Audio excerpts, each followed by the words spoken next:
I'm Alero Edu. We hope you had a good week. Well, yeah, I had a good week, except that somebody was very busy yesterday. Really. Yes, somebody was very busy yesterday. Yes. Busy looking at the news, right?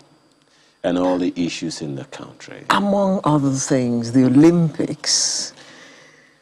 Well, there are 60 contingent, 60 members of Nigeria's contingent. How many are left? Well, we heard in the news yesterday that 10 of them have been flagged for violating WADA. That's where the Olympics athletics anti-doping regulations. So that one is playing out there. Only for that was yesterday. Yeah. And this morning we woke up to the most painful of them all. That Blessing Okagbare has also been flagged accordingly.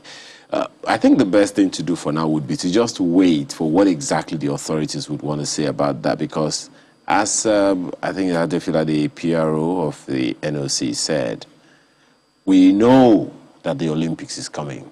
Why do we always have to do what he called, the Nigerian parlance, fire brigade action? Every time there is, we're working towards something we know is coming. For God's sake. I love the Yoruba word for that. Bajawiri. Bajawiri. You know, we know this thing is coming. I mean, okay. I'm going to, say this thing that it'll touch you, because I remember your excitement at the opening of the Olympics. That's when right. the Nigerian contingent was coming in. That's right. Yes, you had a tiny bit of disappointment in the regal, in which they came in. But still, it was my country. Exactly. My flag, my country's flag was flying. And was I proud to be a part of an international show like that? Exactly. Now, to hear all these, 11 out of 60 in the team. And who knows, there might be more. And now we have the table tennis hopeful, has since crashed out. He regrets it. He says he's disappointed Nigerians. Yeah. But it doesn't take away from the fact that, he is out of the competition. We're not doing as well as we'd love to do with the basketball contingent. And so question then is, what's next? Well, we were hoping that, okay, let's put all that behind us. Don't lose hope yet. There's athletics, there's track and field coming, and there's Blessing Okagbare, only for us to wake up. She actually won her heat yesterday, and she's supposed to be taking part in the semi-final today. Well, we don't know what's going to happen. Well, the information that's also out there is about the 10, I think I'm not sure if they're really core members of the team, but I guess we will have to wait for the Ministry of Sports to tell us about that one. And then concerning Okagbare, even that we will have to wait, because information available is that, look, it's not really way out. Maybe it's because of the regulations of the anti-doping agency that's being looked at. Maybe there's going to be a review, maybe not, I don't know. Don't also forget that she was very, very displeased when she heard about the 10. Very displeased, and wasn't nice, so to speak. Her comments were not very nice. Well, only because... Understandably. Exactly. Because she's a Nigerian. And she says it's her career. So you don't handle something that, someone's career with levity and expect the person to smile at you. Yeah. Oh, yes, the issue of the speed bumps, which we raised a few weeks ago. Well, we reached out to Lagos State, and they did confirm that, yes, there are permits that need to be obtained before speed bumps are put on roads. And yes, there are specifications. Permits have to be obtained from the Ministry of Works, and the Ministry of Transportation also has to sign off on it. I found that very interesting indeed. So all of you who are just waking up and just putting up speed bumps in front of your houses, well, watch out. The Lagos State may be coming after you soon. And especially because sometimes those speed bumps are so high, That's the whole point. They're almost damaging your exhaust. There's one that I saw. I mean, the first time I used it was with the salon car, which is why I always prefer an SUV. I, applied that rule. When the thing was nearly done with the salon car, and I said to myself, I'm not coming back here until after the thing has been shaved off. By cars going over and getting damaged. And by other cars. And go check now, it's been shaved off. Oh, poor cars. Poor cars indeed. Yeah. I wonder how many exhausts were damaged in that process. Is it just the exhaust? Sometimes it's the fuel pipe. Is the pipe that bears fuel from the tank to the generator to the engine. Fuel line, yeah. That's another thing. Oh, by the way, there's this information from the Athletics Integrity Unit about Blessing Okagbare, and they said that growth hormone is a non-specified substance on the 2021 World Anti-Doping Agency WADA prohibited list, and provisional suspension is mandatory following an adverse analytical finding for such substance under the World Athletics Anti-Doping rules. So it's not something that was pre-known, so to speak. It's this year. This one is, according to this, non-specified substance. So I guess, let's just hope that. Well, we hope that she can run her semi-final race today because we have hope there. Well, maybe that's just one of those bumps on the road.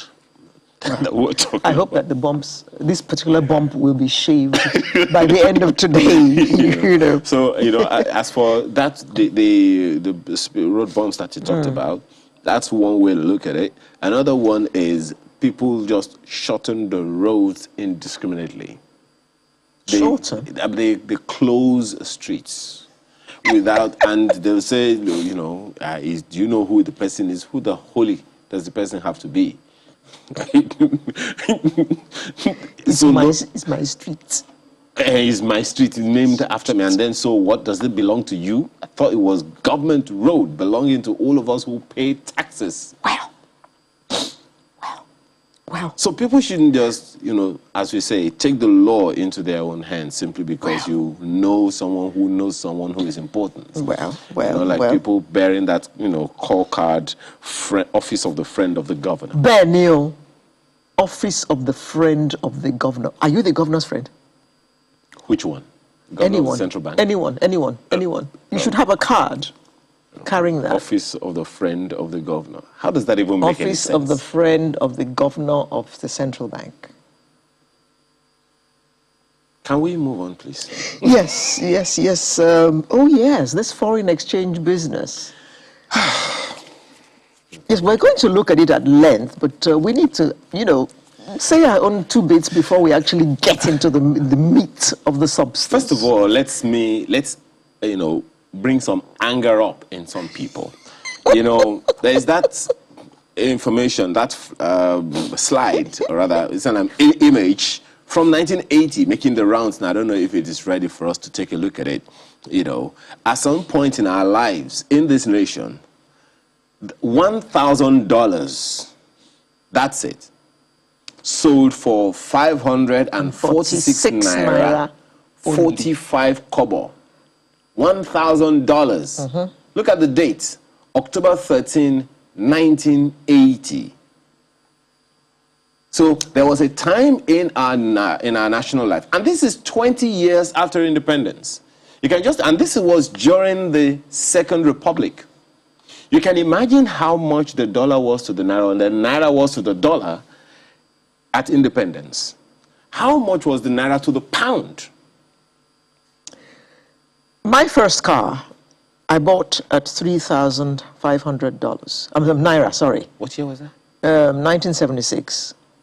Tear rubber, as they say, today's parlance, tear rubber, radio, air conditioning. 1976. 3,500. What kind of car was that? It was a Honda Civic. Whoa. Honda Civic.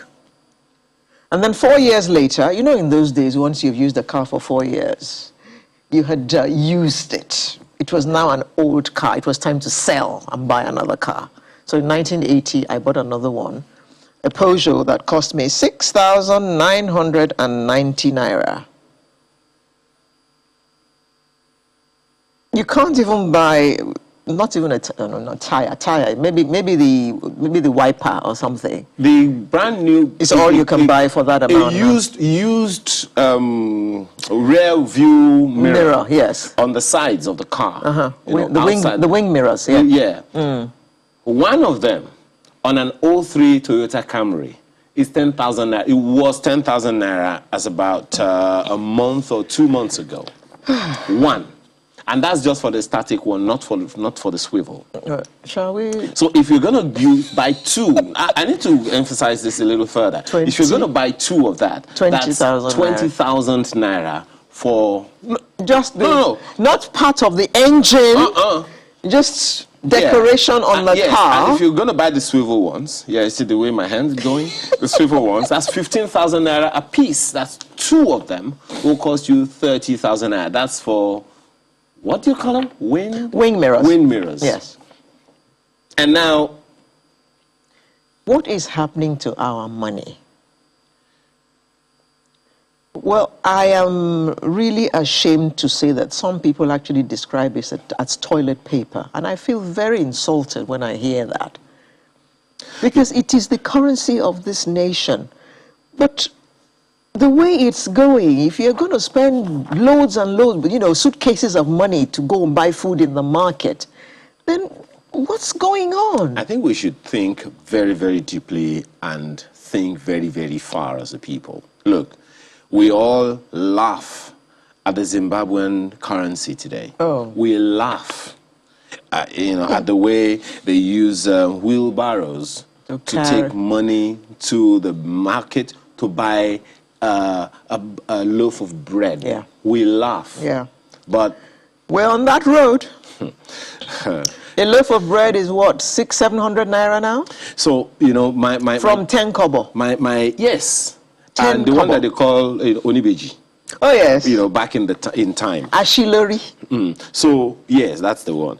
So we need to do a lot of thinking about that one. There's those who say, and someone will be asking, how is this related to the CBN's, pronouncement? It's related in a very huge way, because there are those who say that the BDCs are mostly speculators who hoard currency in order to, for inflation and for devaluation of the naira to happen and all those things. And of course, the CBN, needed to do the needful, so to speak. And a number of economists are actually praising it. Melafia is not on that table of praising, also saying that, look, as far as he is concerned, the banks cannot be trusted. Why did we need the BDCs if the banks could do this job in the first place? Yes. So it means that there was something wrong in the mechanics of how the banks were running it now. The CBN has said that going forward, the banks should have a dedicated table. Fine.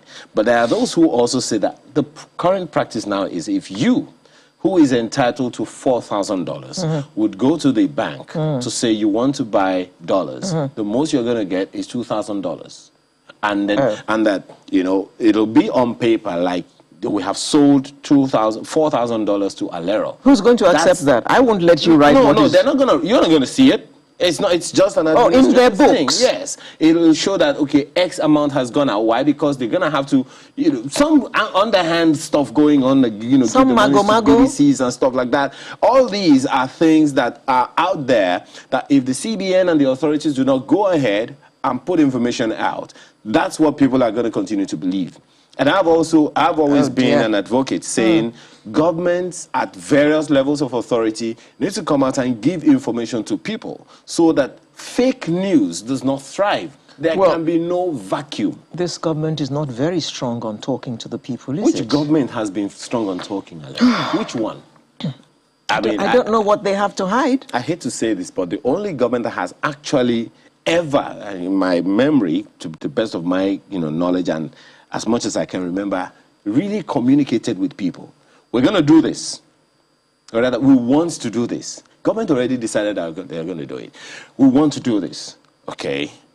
And you say you raise hell, we're not going to do it. You bring in all the experts. You talk gist, you jive, you harass.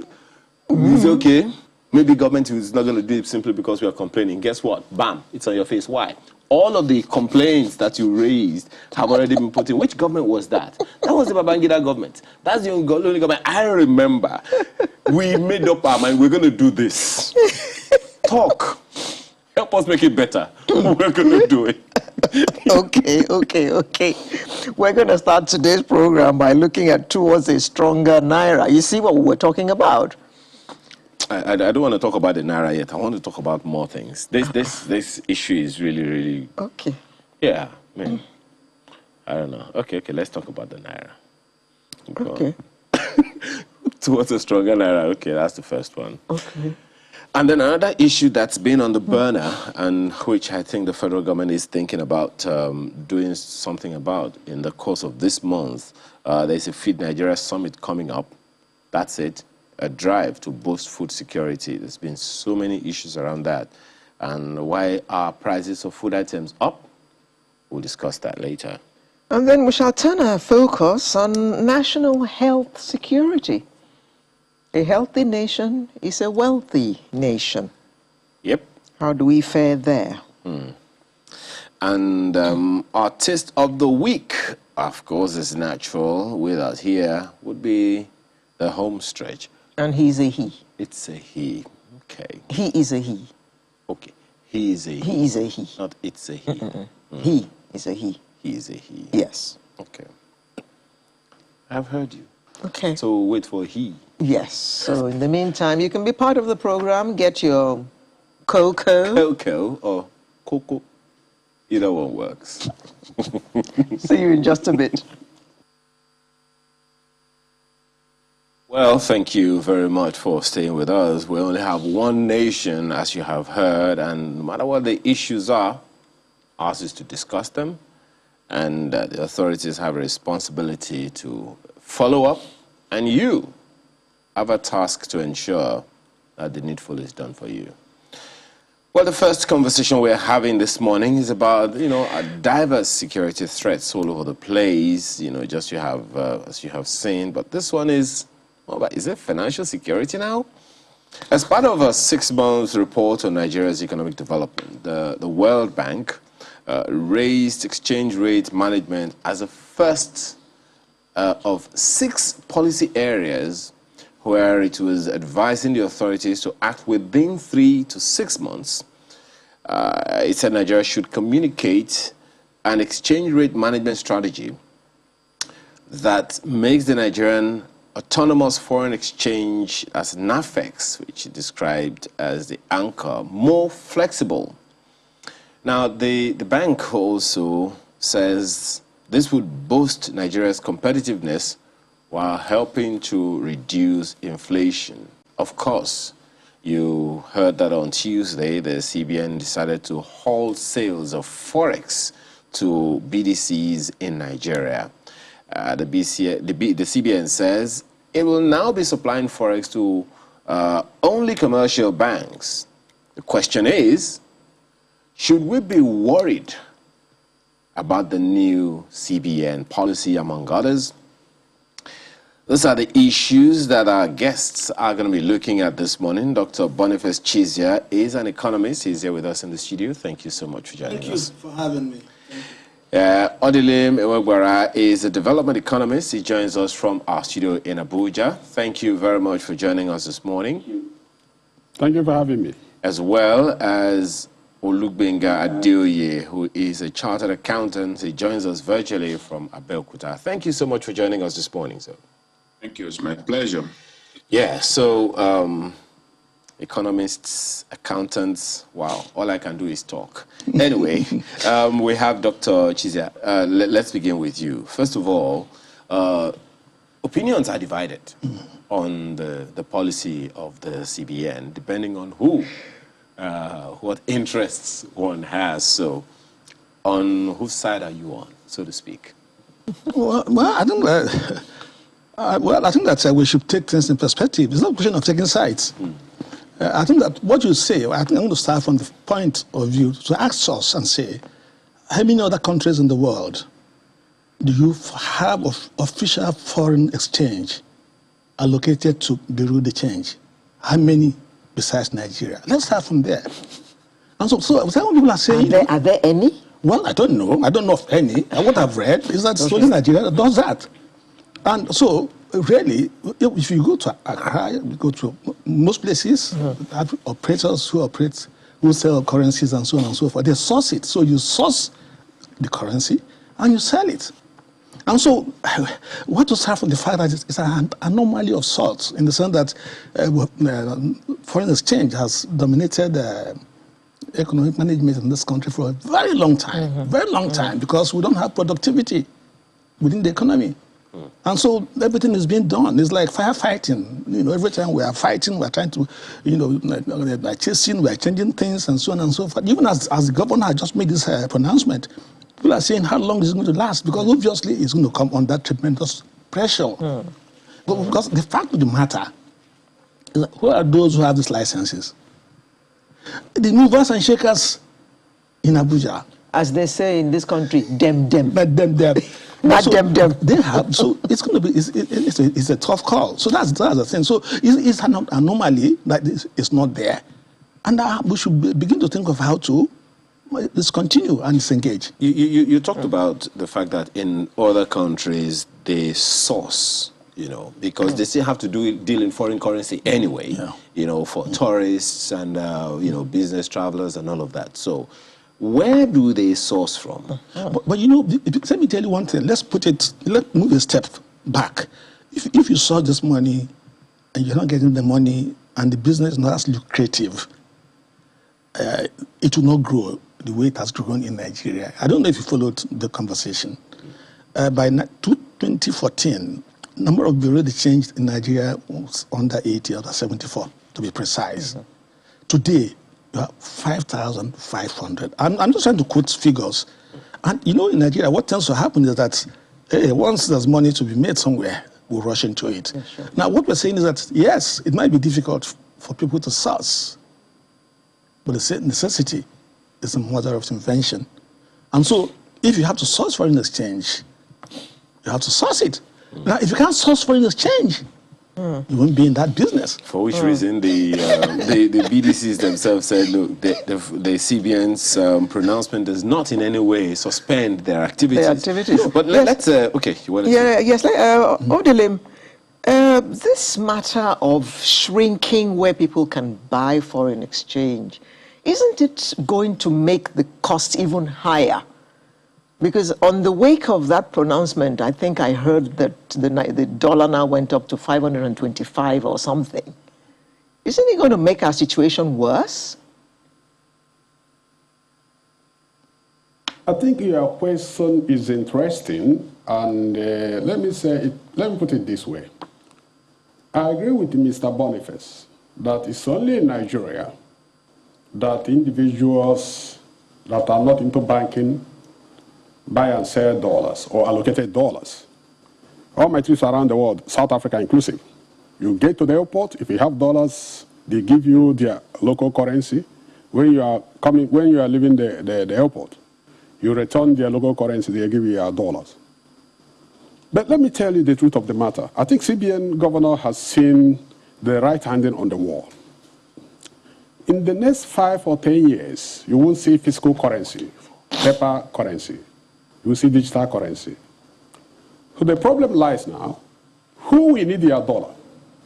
You can't go anywhere outside Nigeria and spend dollar. After all, dollars is not our currency. I wonder. So what I'm saying in essence is that I will thank Mr. MFLF for being bold. But I want us to go to National Assembly and make it a law that you incriminate anybody handling dollars within the territory of Nigeria, unless around the airports and the borders. Now, coming back to your question,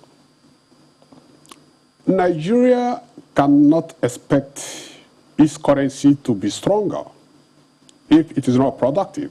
But by the way, I am pro-low currency, weak currency. I'm pro-weak currency because it is good if your currency is weak. it will block you from unnecessary importation. It make it to inward looking. Look at all the nations in the world that have migrated from agri economy to industrial economy. China, South Korea, Brazil, just name them. At those points in time, their currencies were made purposefully or strategically weak so that to reverse importation so that people will now produce. People might say it's not true, but I'm telling you the truth. Even the World Bank proved that. The problem in Nigeria or in Africa in general, we want to have our cake and eat it.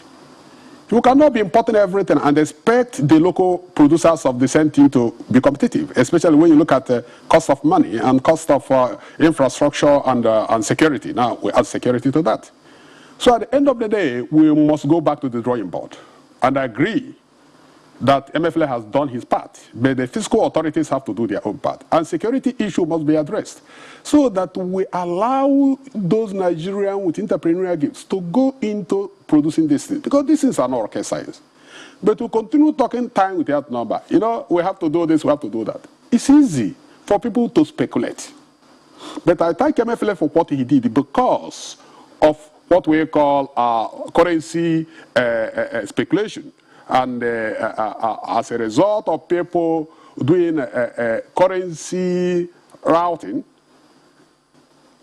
people actually inflate costs of importation so that they will have excess currency they could keep somewhere and they repatriate it to import almost duty-free goods and things like that. So we have to actually be serious and not only just come up with a policy, but to back it up with a law. Let's go to National Assembly. Let National Assembly make it a criminal offense for people to move dollars within the nation. Thank you.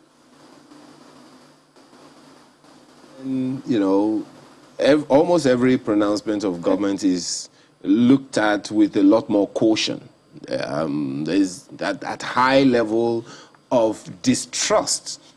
You are saying that it is good for, you know, things to be the way it is now in order to encourage production, you know, domestic production, and consequently encourage exporting. But when in the first place the communication is not strong enough, and then the level of trust is very, very high, where do you see the balance? Where do you see the buy-in of the people who will still go source this foreign currency anyway? You that whether we appreciate it or not. By the way, I have a patent I've already gotten in the United States. It's called oil banking. Oil banking will make you know to carry currency anywhere in the world. And if you carry currency, you will be dictated because nobody will take that currency from you.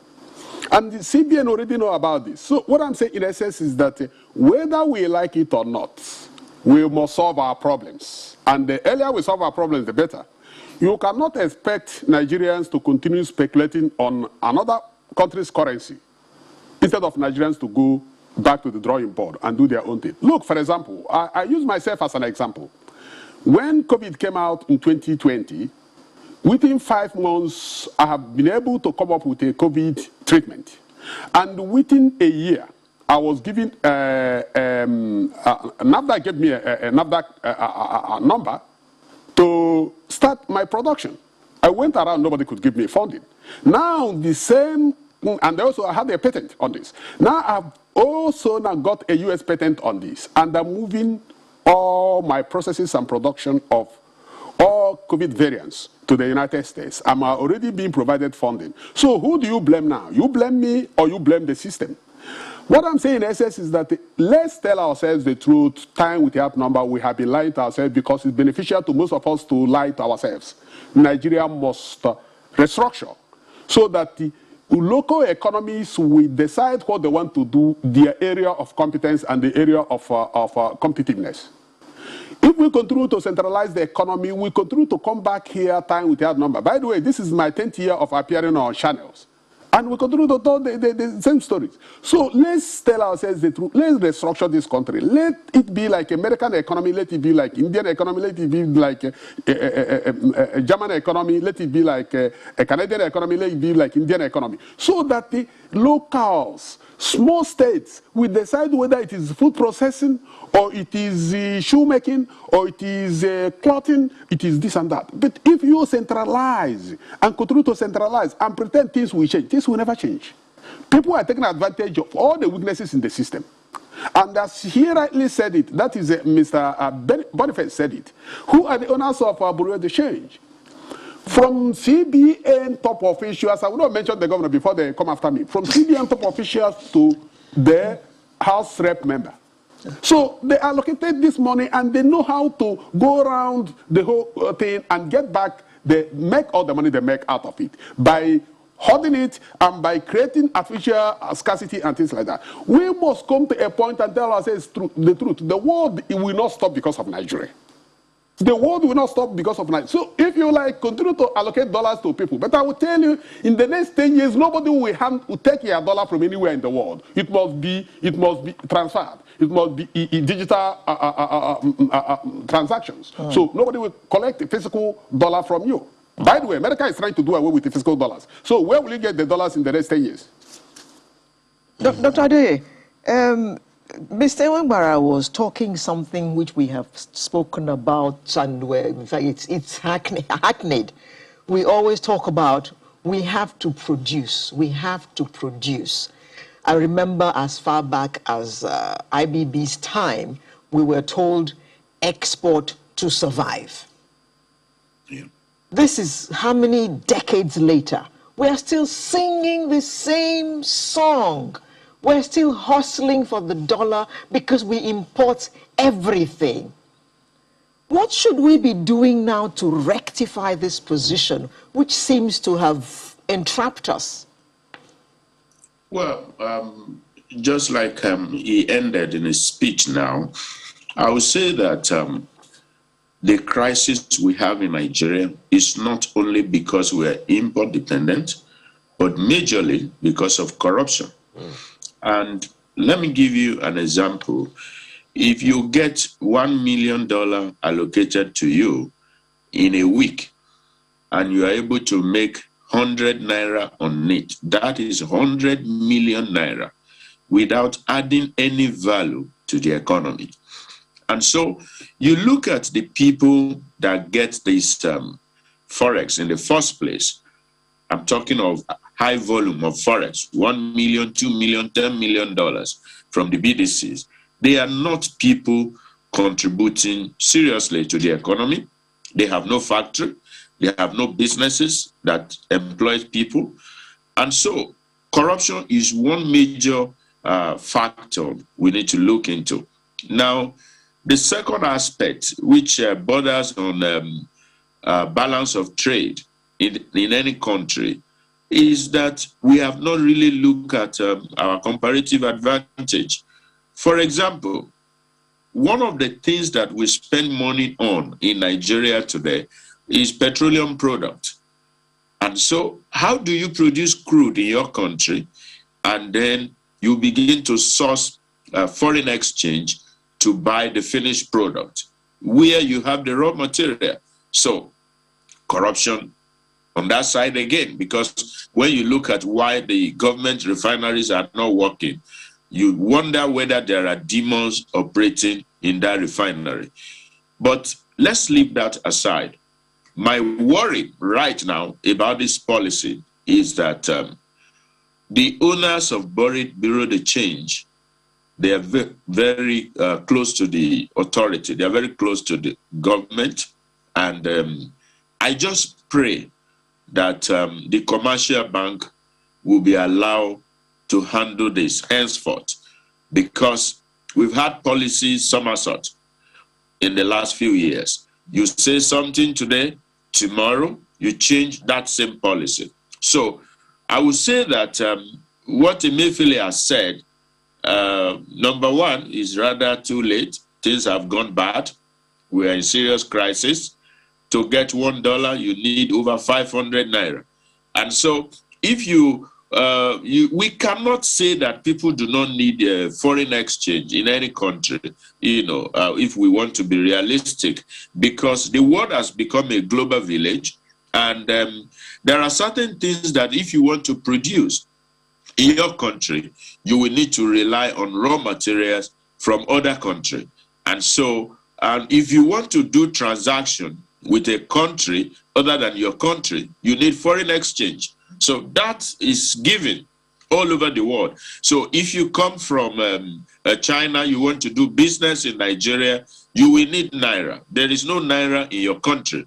And so you need to exchange whatever you have as your currency. So there's no problem about having foreign exchange policies. You want to open a Form M, you need to know, are you paying in euro or pounds or in dollars? That is the subject of where you are importing from. The big problem we have in Nigeria today is that the people that actually need this foreign exchange, they are not being given. And so if they do not get this from commercial bank, they will need to go look for it elsewhere. And where do they get it from? They get it from the Bureau de Change. Somebody was talking about the issue of transfer or carriage of cash. In the next few years, it will become an abomination for you to do cash transaction. As a matter of fact, in the United States today, if you pay any amount from $10,000 and above, it's going to be flagged, just like we flagged 10 million naira in Nigeria. So we have this problem of not allocating Forex to those who actually need it, giving it to people who are stockpiling money somewhere, and then they come up with fake documents about who they sold it to. For instance, there is a policy in Nigeria today, one of the commercial banks, I don't want to mention their name, you cannot pay more than $5,000 into an account in 1 month. Now, what is $5,000? If you say this policy is to catch people who are corrupt, the best way to catch people is to allow their transaction to pass through the banking system. But if you say you cannot pay more than $5,000 in a month into the account, then it means you are encouraging cash transaction. So if somebody travels into the country from the United States or from United Kingdom, and he has come for holiday, he works in those countries, he cannot deposit money in his bank account, then there's going to be problem. And this is part of what is causing scarcity. Well, so many things that can be unpacked from all that you have said so far, Mr. Adeye, but Dr. Boniface Chizia here also made some comments earlier about, let me even take you up on this, Dr. Chizia. Part of the pronouncement of the CBN governor is, look, let the commercial banks do the needful. Before now, even with the BDCs, the commercial banks always had BDC operations, in-house. In the first place, what made it necessary? What necessitated us having BDCs? And what are the things that you see must change? Part of what the CBN governor said is, look, let there be a dedicated table in the commercial banks, and any commercial bank that does not give Forex to businesses as and when due should be reported to the CBN. That's so far the rhetoric, if I can use that term, because the issue of distrust is still there. So what are those things that the commercial banks failed to do that necessitated the BDCs coming to filling in the first place? Well, okay, let me start by responding. Odili did say that he's been appearing on channels for 10 years. Oh, that's calling for an anniversary. Well, we've been appearing since the 80s. It's like almost 40 years. So I'm super veteran, saying something. So I think that's really what prompted this was that at some point in time, like I did say before, the issue of managing effects. Since 1986, when we introduced the structural adjustment program under Babangida, you mentioned Babangida, also attempts have been made to see if we could get a handle on this matter. Now, what happened was that is an attempt to ease access to foreign exchange that led to the establishment of Bureau de Change. And so the thinking then was that those who were in need of, little retail requirements, so I want to travel, business travel allowance, personal travel allowance, I want to pay some bills, I want to pay subscription and so on and so forth. They shouldn't go through the banking system. Yeah. Because of the protocols, the red tape and the charges and so on and so forth. So Bureau de Change was established. That is really what happened. It also happened with the rural banking program. Yeah, but doctor, on their own, Bureau de Changes, they're not really a problem. It is the way they operate in this climb that is causing the issue, isn't it? Yes, but that's... Because other climes do have Bureau de Changes. But that's typically the way Nigerian mentality, Nigerian mindset. Something about the rural banking program. We introduced rural banking program to hasten financial inclusion. We did that. What happened? The rural banking setup, they wanted to operate with foreign exchange. So it's something. And so you put them in place, and the fact that they're not making as much money as they think they should make.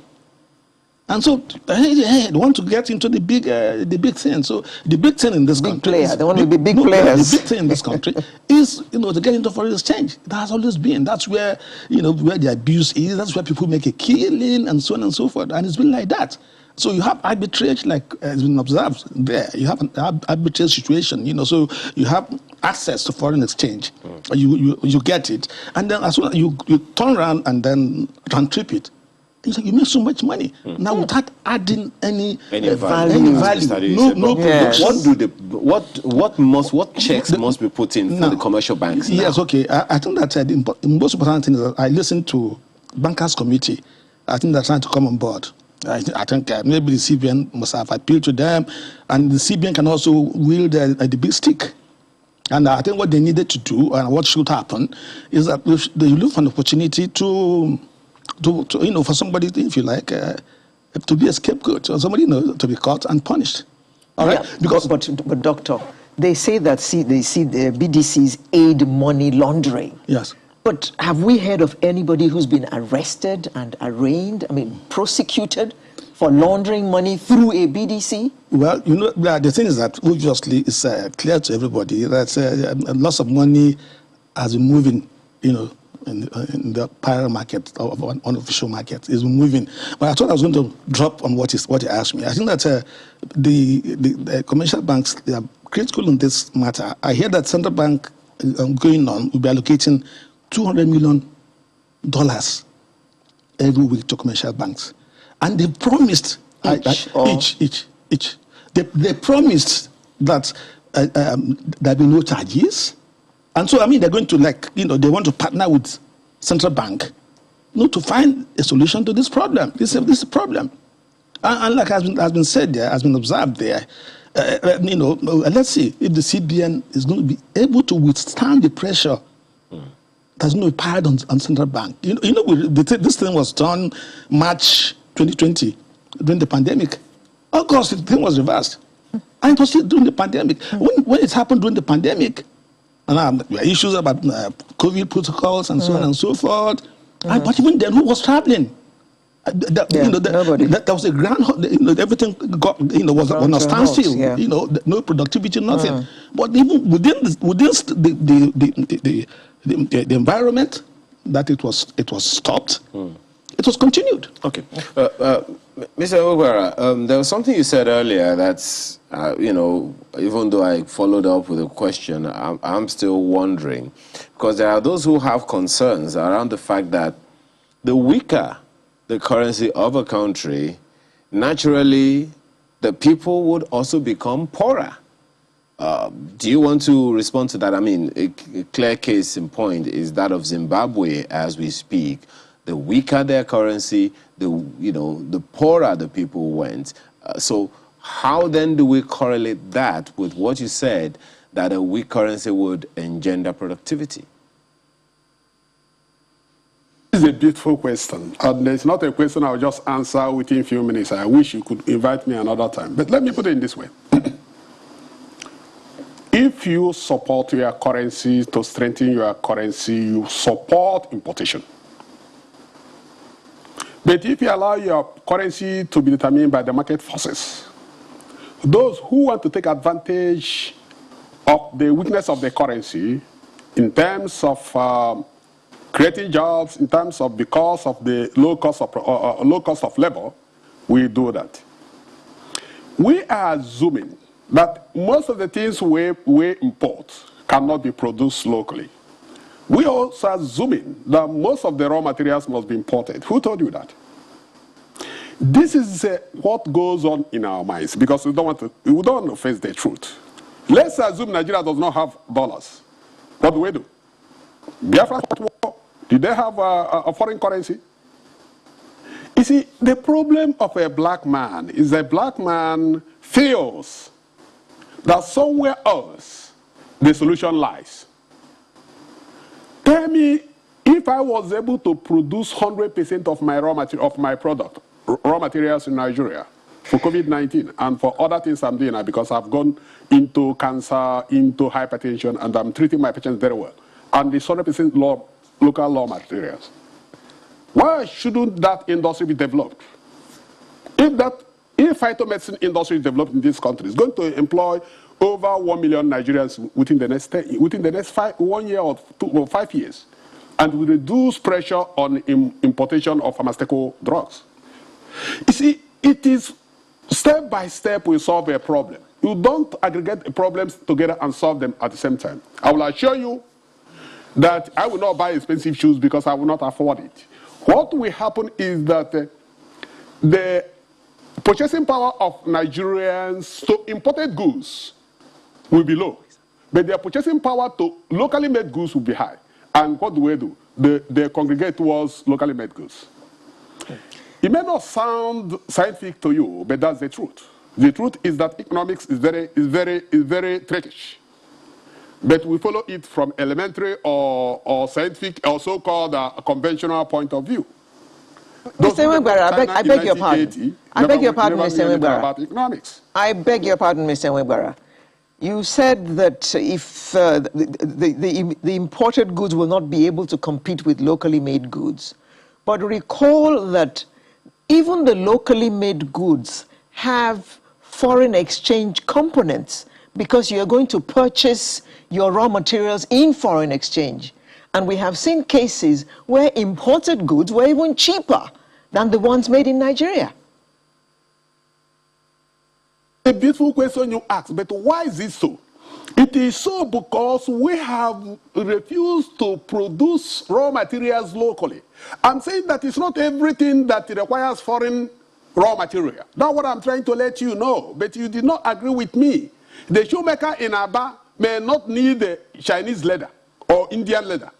The producer of food in Nigeria that only needs a machine to process it and package it, does he need Forex every day? You see, the problem is that we're giving Forex to the wrong people. People who want to import almost finished goods and come here to package them. And most of them are foreigners who connive with Nigerians.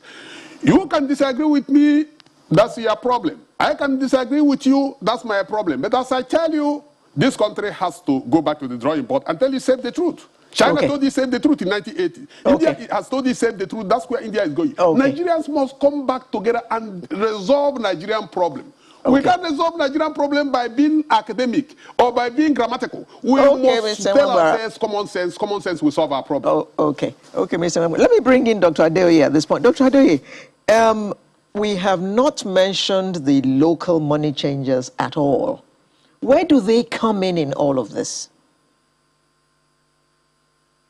You see that there is going to be crisis in the next few days in the country. And the crisis will be that the BDC owners, they are going to come up with their own meetings and they are going to challenge the government.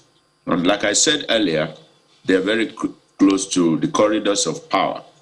They have employees, they are going to raise issues, and they are going to tell you that they have obtained license from the Central Bank of Nigeria. They've set up their offices They've paid all that is required. And right now you're saying that we will no longer enjoy what we paid for. So there will be crisis. And you will see very soon, you'll start hearing the presidency is looking into the matter. A committee is being set up to look at the plight of the BDCs. And I can assure you that is going to happen in the next few days. So the people that are operating BDCs, we need to look at their operations objectively. I always say that headache, if you have headache, cutting off your head is not the solution to your headache. It's actually looking for what is the right medication that you can take to solve your headache problem. Today, in other countries, there is cash restriction, you know. In 2012, I was in Ghana one day, happened to be a director of a company then, and then we got to the bank to make withdrawals, and they told us that there was a policy from their own central bank that you cannot withdraw dollar from your account, that you can only get the Ghana CD equivalent. That was a policy to strengthen, their currency. And so there are a number of things that we need to do. In Nigeria, we have one big problem, and that's, I would say, in our local proverb in Yoruba land, that you cannot shave a man's head behind him. Nonsense. If you are caught shaving my head while I was asleep, I'll probably look for, arms to defend myself and take you as an armed robber. So before you come up with policies on how to strengthen the economy, did you consider the Manufacturer Association of Nigeria, the Pharmaceutical Association of Nigeria, the professional bodies like the Institute of Chartered Accountants of Nigeria, the CIBN, the CITN, and then the commercial banks, and then the BDC themselves? That's how economy runs. So you sit down together and say, guys, we have problem in our country. The way the Naira is being weakened every day is a big issue for us. And then we also discover corruption going on. We want to have a policy to end this. Of course, people will say those who cause problem, they cannot provide solution. But the truth of the matter is that you need to collaborate with every stakeholders in this sector. And then we discuss, how many employees do you have? If we stop selling to you, what is likely to happen? Are you going to get it from other sources? Let me tell you something. You will see that people will begin to bring money into the country through the back door. They will not want money to pass through the commercial bank, which is where the problem is. Who is regulating? So the policy that the CBN announced is so fantastic, but my problem will be with the commercial bank. Would they sell this Forex to those who actually need it? My colleague panelist speaking from Abuja was saying that people do not need foreign exchange. I disagree with him on that, because in simple economics, we talk about production based on comparative advantage. So you focus on your area of strength, you will produce everything. If somebody need gari in Nigeria, cassava is here, everything to do it is here, and many other things. But there are certain high-tech, equipment that you need from other countries. And so it's just a matter of the balance of trade. We should encourage a situation where our export is more than our import. You will discover that our foreign reserve will just continue to go higher. Okay. But thank you, Dr. Adere. Thank you, Dr. Let's bring the conversation back into the studio. Dr. Chizie, he didn't answer my question. Because it is not only BDCs and commercial banks that sell foreign exchange in this country. We all know that. And the sad part is that those who are not being mentioned at all, the local money changers, you go to a bank, you want to transact foreign exchange business. The bank is calling in a malam to do some part of the to bring transaction. in bring the money. Exactly. So where do they come in all of this? Yeah. Because they are not legally registered as foreign exchange traders the same way as BDCs are. Yeah, but then the Governor Central Bank did allude to that. He talked about embassies operating in this economy, international companies, some international organizations, and so on and so forth, and said they're complicit. Now, what is happening is, if you look at it for the personal level, that's what people do. And you go to them, you get more naira. And so they bring in the hard currency. What's expected of them is to take this thing through the banking system. But they need to go through the banking system, they're going to get this rate. If I take it outside, I'll get a higher rate. Of course. And so if I want to monetize, my hard currency, I want to increase the volume of the naira I'm going to get, then I want to do it in the private market. So you have a point. So the Governor of Central Bank did say during his press conference that he's going to take them up. He's going to take them up. He's going to take them, report them to their countries and so on, and call them up, and that they have their facts. And even the oil companies. Okay, if that conversation goes the way Dr. Adeoye talked about it, that the presidency is going to come out, and then some other conversations are going to come up. Committee will be set up. Some committees. I don't know how that. But there's a question that I wanted to raise from some of the things that Dr. Adeoye mentioned earlier. How does this policy help local production? You have talked about a critical, angle that, look, even no matter how local the production is, there are certain critical elements that would involve Forex one way or another if we're going to scale up production. So in having that conversation with the various stakeholders, as you mentioned, how do the micro, small, and medium enterprises come in? Well, like I said earlier, if you are producing and you are manufacturing genuinely, and we've seen that there are no alternative inputs of production in the country for what you are producing, and then you just need maybe $10,000 to $20,000 to buy your raw material from one country or the other, nobody should waste your time in getting this done. And so all that is required is to ensure that when these funds are being transferred, whether an LC is raised, you ensure that the money goes directly to the manufacturer of that raw material. So it is when you have middlemen, 3-4 places, that round tripping is encouraged. But then that's perhaps what the CBN is trying to address by saying the commercial banks should step in. But then the commercial banks had this responsibility before the BDCs came. So what are those checks that you would insist be put in if this policy will not somersault?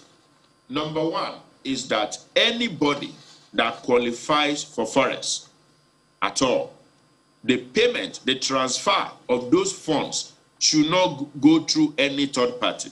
There should not be any intermediary. For example, if you want to assemble Ford car in Nigeria, and then you have your plant here, and you say, oh, I need to send $10 million to get the chassis of the Ford, to the US, your money must go straight to Ford, not to one intermediary in New York, another intermediary in Texas, where the amount that you are supposed to pay have been jacked up. And so it is this excess that people now bring back in to cause crisis in the economy. If you are a genuine business person and what you are buying, you are paying directly to the manufacturer, the person supplying, without intermediary. We've had a lot of cases in the country where people wanted to buy aircraft, so you have 2, 3, 4 intermediaries. Money ended up in the hands of one Mr. A, and then Mr. A retained part. From Mr. A to Mr. B, another part is retained, and then you see that what gets to the final supplier is less. So that's a critical one. Yeah, that's a critical one that you've mentioned there. But let me quickly ask Mr. Nwegbara this one just before we close. you know, this whole Forex thing, there are those who are still permutating that the political industry, you know, will also play a significant role. 2023 is how many years away now? And there are those who think that 2023 may also add pressure to the dollar-naira exchange. How do you see us getting ahead of that? Good question, but let me clear something because I don't want people to misconstrue me. I didn't say that Forex is not needed. And let me clear another thing, because I have consulted for so many people who do round trippings, complex round tripping. Look, companies around the world, knowing Nigerians always want excess dollar, we inflate the cost of these things. Something of $10, they will say is $15, so that the Nigerian will get another $5 somewhere and go and send it somewhere and use to import things that are cheaper but with low custom duties. That is have been said. Now, the issue of pressure from politicians, I have made it clear to you, agree or disagree. In the next 5 to 10 years, nobody will have fiscal currency. Now, movement of currency anywhere in the world can be dictated. And that's why I'm telling EFCC, thank God we have Mr. Bauer, who is more proactive, to ensure that the movement of dollar from Nigeria, both in and out, can be easily tracked. And who are actually holding the dollar that we are not even talking about are the owners of oil blocks. Nigerian individuals, which is strange because it's only Nigeria that individuals own oil blocks, and they use oil blocks to get dollars, and those dollars they hold, they do round tripping of the dollars, and they create a lot of problems for the country. That's why if we can also remove oil blocks from Nigerian individuals as we're removing from Bureau de Change who are not active participants in the industry, these people who own oil blocks are not active participants in the oil industry. So we remove that from them so that we also monitor the inflow and outflow of dollars. Okay. In any case, the political class has already discovered that gradually it is being pushed to the wall because the system of fiscal dollars will no longer hold. Because America is removing fiscal dollars. Well, that is most certainly you have given a lead already. Where would they get the dollars? You've given a lead already to this conversation. I want to go to court and make it a criminal offense. We have to go. Our time is totally up on this conversation. And the issues you have raised are most certainly germane. Let's just, I know, as you well know, that the conversation on this matter has only just started. But for now, we have to thank you very much for being a part of this conversation. Odilemi Wegbera is a development economist. He joins us from our Abuja studio. Thank you so much for your time and thoughts. Dr. Olugbenga Adeoye is a chartered accountant. Thank you very much for your contribution to the conversation, as well as Dr. Boniface Chizia, who is an economist, joins us from our studio here. Thank you very much. Thank you so much for our conversation. So, I guess Sunrise returns in a moment to take on another one, and it's also around security. Do stay with us.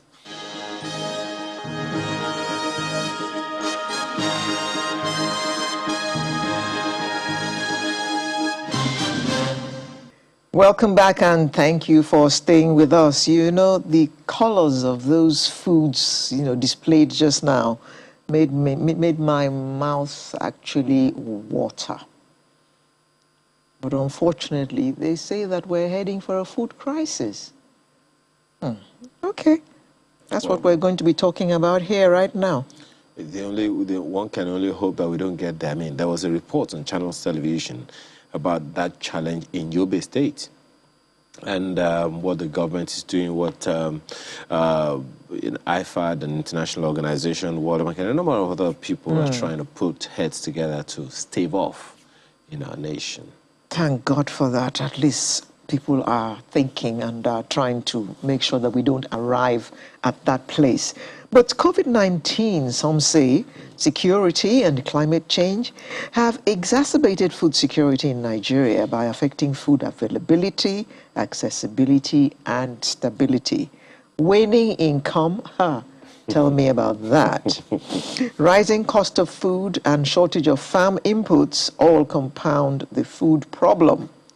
So, unless proper action is taken, the Food and Agriculture Organization warns that about 9 million people in Nigeria are expected to suffer, some of them threatened by famine. Now, That is a bleak picture if ever I saw one. 9 million people. But what do we expect? With farmers hardly able to go to their farms? This seems to be imminent. You want to even ask yourself, how many farmers do we have? Just yesterday, we had this conversation with the chairman of Mile 12 International Market, who said, look, as far as he is concerned, feeding 200 million people, there are less than 2 million people in the farms. Wow. Another bleak picture. Another bleak picture. Added to that, the president's comment that, according to the Economic Advisory Council, only 2.5% of Nigeria's arable land is being farmed. Another bleak picture. So please, let's go and farm. Last week, I planted some bitter leaf, ewuro. Okay. And somebody in my estate actually went and killed my plants, whereupon I was very, very incensed. And I was telling him, well, we have a food security problem in this country. I'm planting bitter leaf for everybody. Everybody in the estate who wants bitter leaf can go there, pluck, and eat. And I'm looking for a little space where I can plant some water leaf as well, and if possible, plant some tomatoes. That really reminds me of my mom. I'm becoming a farmer. That really reminds me of my mom. Every time she washes pepper, she pours that water in a garden right behind her house, and pepper grows. In weeks, thing is out there. There you go.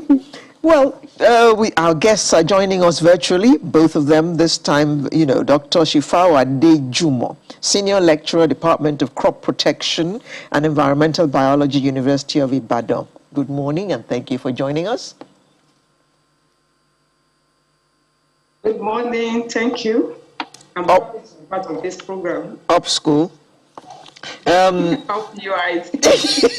Mr. Sulaiman Arigbabu is Executive Secretary, Header Resource Center. Thank you for joining us, Sulaiman.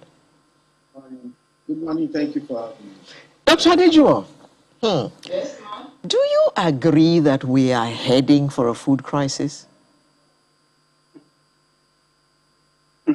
That's very, very true. True. The situation of things. Did you say true? Very, very Sure. True. Yes, ma'am. We're already seeing it. Oh dear. It's already staring at our faces now. Yeah, but what about the efforts of all these bodies, the Food and Agriculture Organization, the IFAD, like you mentioned? Yeah. What are all those efforts? Are those efforts all coming to naught? Not really. They are all trying their best. But there is what we call natural disaster, which no one can do anything about. For example, when you are talking of climate change, we can only try our best as bodies or as researchers, as organizations, to mitigate against climate change. There is nothing we can do about it. So there are disasters that these organizations will only try to reduce the effects on agriculture, but there is not much that can be done, at least to forestall everything. So food crisis is already staring at our faces. Then if we are talking of the issue of insecurity, it's a big issue. So when you are talking about if IFAD, FAO, and so on, this is a national problem. It's a national problem that must be tackled by us if you want to be food secured. So it's a big thing. They are trying their best, and even government in the country is also trying its best. All right, certainly. So food crisis is just looming. Yeah, that's anyway. Let me bring in Mr. Arigbabu. Take us through this journey from farm to table, Mr. Sulaiman Arigbabu. What are the drivers behind the food security or a lack of it in our country, and what are the shortfalls that we are having, and how can we get ahead of them? I mean, those initiatives that Alero just mentioned, IFA, WHO, FAO, the Anchor Borrowers Program, and so many others are there. So from farm to table, what are those food drivers, those drivers for food security that we need to give a little more attention?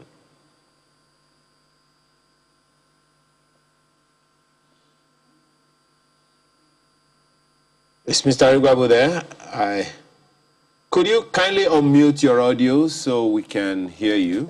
Can you hear me now? Sorry. Oh, yes, it's better. So I was saying that the most important driver is what is our national agenda, our national philosophy in terms of what do we want to achieve with our food system. Do we want to just feed ourselves?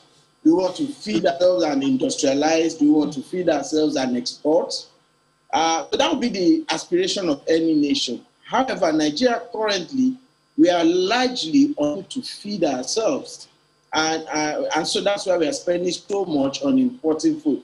And that's the contradiction, given a country that has huge arable lands. We are just talking about money throwing pepper water somewhere. So you go out the street, even in Lagos, close to the sea, and you see this growing. So it means that we are unable to harness properly and effectively the endowments of nature that is in our favor.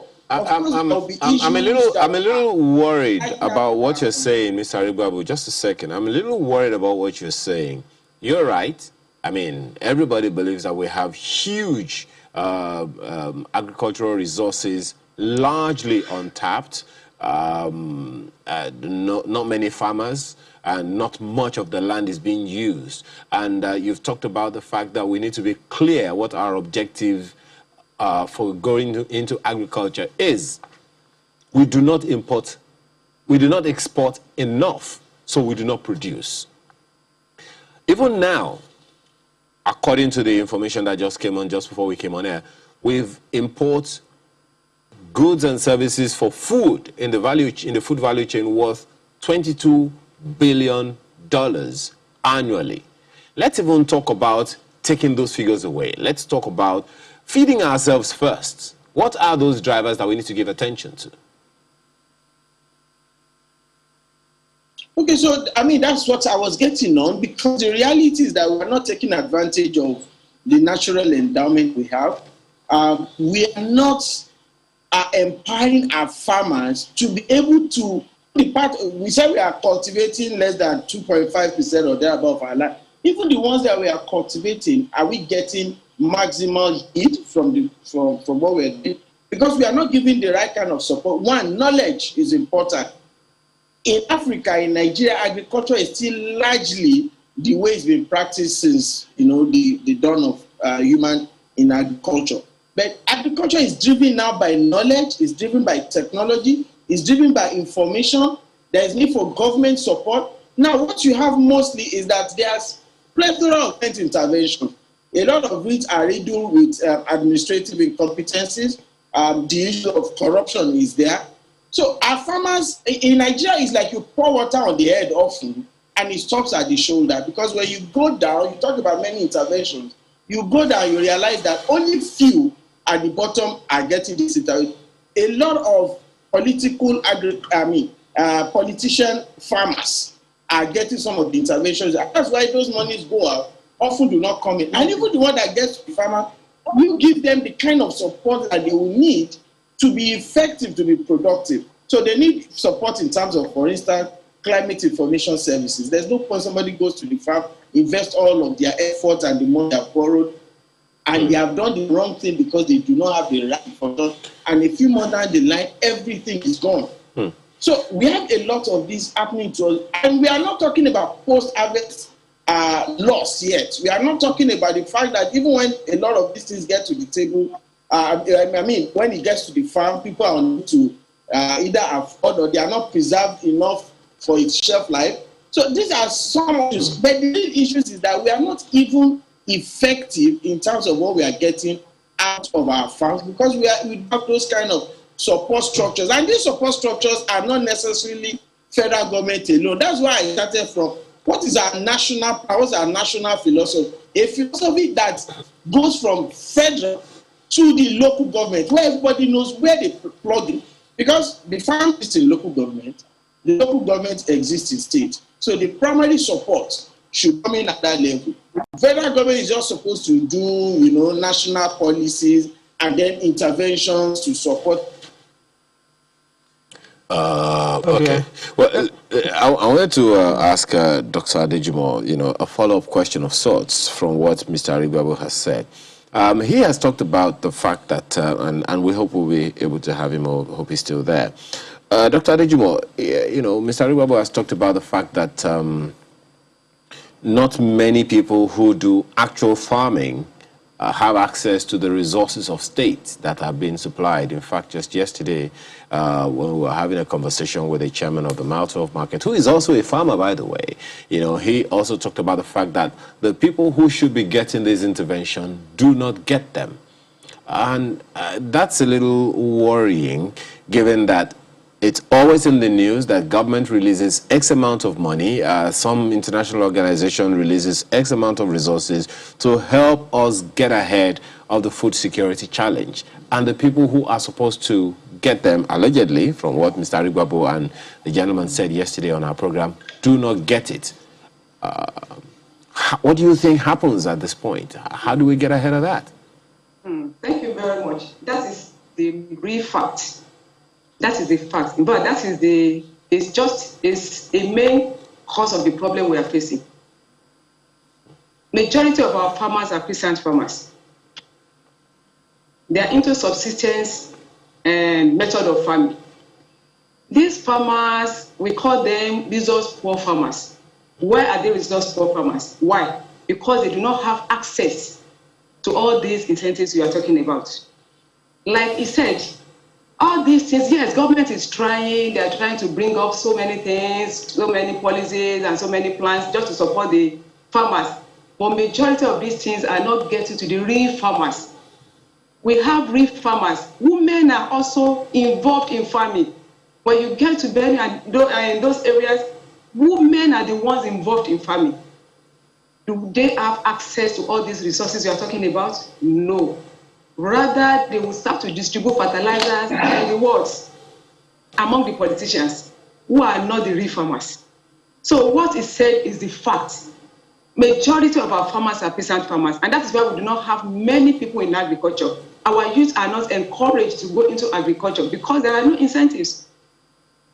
So it's only those old people, old women, old farmers, old men that are left on the farm. What can they do? So we still practicing this subsistence type of farming till today, and we want to feed the nation and even exports, which is not possible. So that is the major source of our problem. Until we concentrate on these farmers, who are the ones involved, and we try to encourage even the youth to go into farming. And like I said, there are problems on ground that need to be solved if we want to increase our food production. What we understand by food security that we're even talking about. Food security is people at all times having physical and economic access to sufficient, safe, and nutritious food to meet their dietary needs. But do we have access, even locally, do we have access to this food? Especially with this COVID-19, the insecurity, see the prices of foods in the market. Majority of people are not able to afford the foods in the market. Even the local tomatoes that we used to wait for this season is now expensive because of all these problems. So we need to focus on our local farmers seriously. They are the ones involved. Those people that are getting incentives are not the ones they are not the real stakeholders when you are talking of crop production. I'm sorry to say that. So thank you very much. Okay. We've since been joined by Salahu Abdulaziz, who is Executive Director, Community Action for Food Security. She joins us from Abuja. Salahu Abdulaziz, good morning and thank you for joining us. Yeah, good morning. Thank you for having me. Yes, it's interesting that you are the community leader. And we know that security is one of the things that is pushing us towards this food crisis that our guests have been talking about. But earlier this week, we did hear that 1,000 hunters, yes, 1,000, that was the figure, that 1,000 hunters were going to join in securing farms. I think it was in Adamawa State, one of the states in the northeast anyway. How much is that going to help our current situation? Yeah, thank you so much for that question. So, those hunters going around to get farmlands would not really help us. If we are talking about food security, every person must be involved, because whether we like it or not, we are all stakeholders when it has to do with food, because we all eat food and we have to come together. The government cannot actually do it alone. We have to take it from top to bottom. We have to engage the small-scale farmers at the local level. We have to revitalize the way we are dealing with small-scale farmers and the local level. And that's talking about engaging, starting from the federal government, the state government, the local government. The local people needs to really get involved, because there are a lot of interventions going on, but is it getting to the right people that actually needs it? The answer is no. So the era of this issue of political farming and every other things affecting security, we need to take or put it to a full stop, because whether we like it or not, if we don't take these challenges as a collective responsibility, we will still keep saying the same thing till 2030, you know. And as we all know, we are currently in the decade of action in achieving the Sustainable Development Goals. It is very important for us to see ourselves as stakeholders.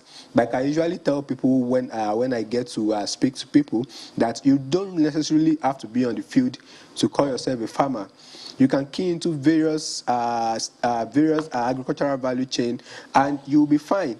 So for us, for me, I think it is very important for us to work strategically. We are, and whether we like it or not, no action is actually wasted or very little or small. We need to get involved, and we need to engage, you know, the small-scale farmers and other stakeholders holistically for us to achieve what we are really, trying to boost our food security. Thank you. Okay. Well, just a moment, yeah. Alero. If what we hear is correct, Mr. Abdulaziz, that the farmers who are supposed to have access to the government interventions do not get the interventions as and when due, what do you think is responsible for that? The assumption would have been that there is a directory, a diary, or a register, yes, of farmers in Nigeria who directly need the intervention of government at various levels. We also know, of course, that the Anchor Borrowers program is going straight to certain institutions who have to relate with farmers directly. So I'm wondering, what do you think is responsible for that shortfall, that end where people who do the actual farming do not get the interventions of government and consequently are not able to help us get ahead of the food security challenge? It's just one problem: lack of synergy. Lack of synergy, because synergy among whom? It might come from the federal government, it might come from the state government, it might even come from the local government. Do we have a very strong synergy and a political will, talking about goodwill, to actually make sure that all these interventions get directly to these farmers? So what mostly happens is that we don't have a very strong synergy. Synergy in the sense that, also when intervention is coming from the federal government to a particular state, there are stakeholders in that state. So it might come from the federal government down to maybe to the Ministry of Agri in a particular state. And the challenge will now be that those in the ministry in that state would already have their own people that they are looking at making sure that they get those interventions. So the synergy I'm talking about here is, the intervention is coming directly from the top, and it gets to a particular state, and the state is able to identify various stakeholders, talking about various leaders, local chiefs, the head of church, head of mosques. They should identify they know themselves in that community. Can they identify the farmers, the real farmers for the intervention? And that is why when you see that when those interventions come, even those that are distributing those interventions, they are ready to buy it back after distributing, to the farmers. And when you answer that, yes, we've done this, we've done that, and there's media to cover everything, and there's no follow-up, and that's going to be the end. So if we can work on strategically working together in a systematic way that would make sure that all stakeholders in that community or in that state where the intervention is going to be taking place, the stakeholders, how are they going to come together to identify the real fact? These things are actually very easy.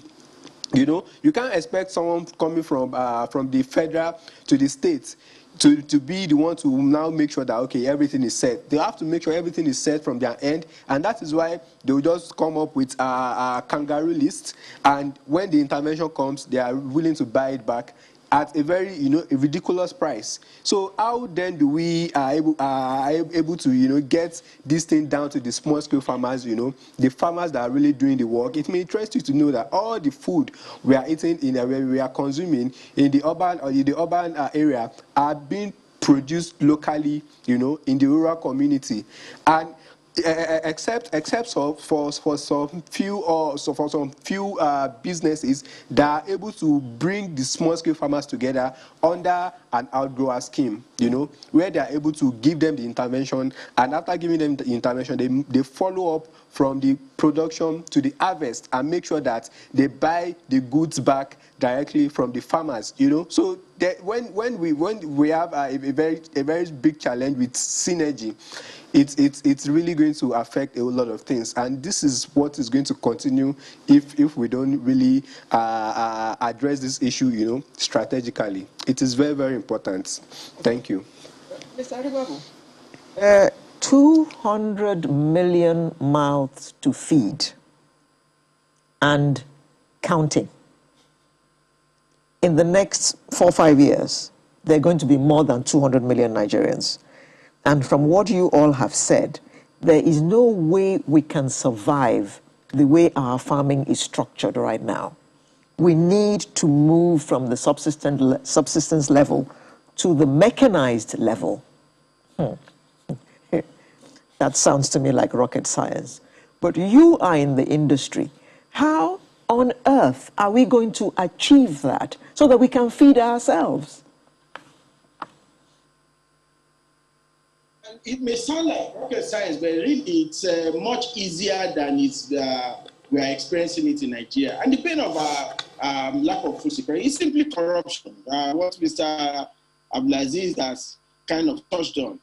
It's simply corruption. Corruption at all levels of service duty bearers, to the farmers. Because outside of that, it's not so difficult to have hubs of mechanization service to farmers. That is supposed to be the duty of local government. That's supposed to be the duty of states. So, I mean, mechanization, for instance, and we are talking about appropriate mechanization for if a farmer is farming 100 hectares, that's not a small scale farm. And you don't expect such a person to require the same kind of mechanization as the farmer who is farming 1 or 2 acres. So, but what usually happens is that most government intervention looks at doing the big farming, forgetting that the most of the food that we eat, outside of the one that we import, are farmed by small-scale farm people surviving on 1 acre, 2 acres of farm, or even less.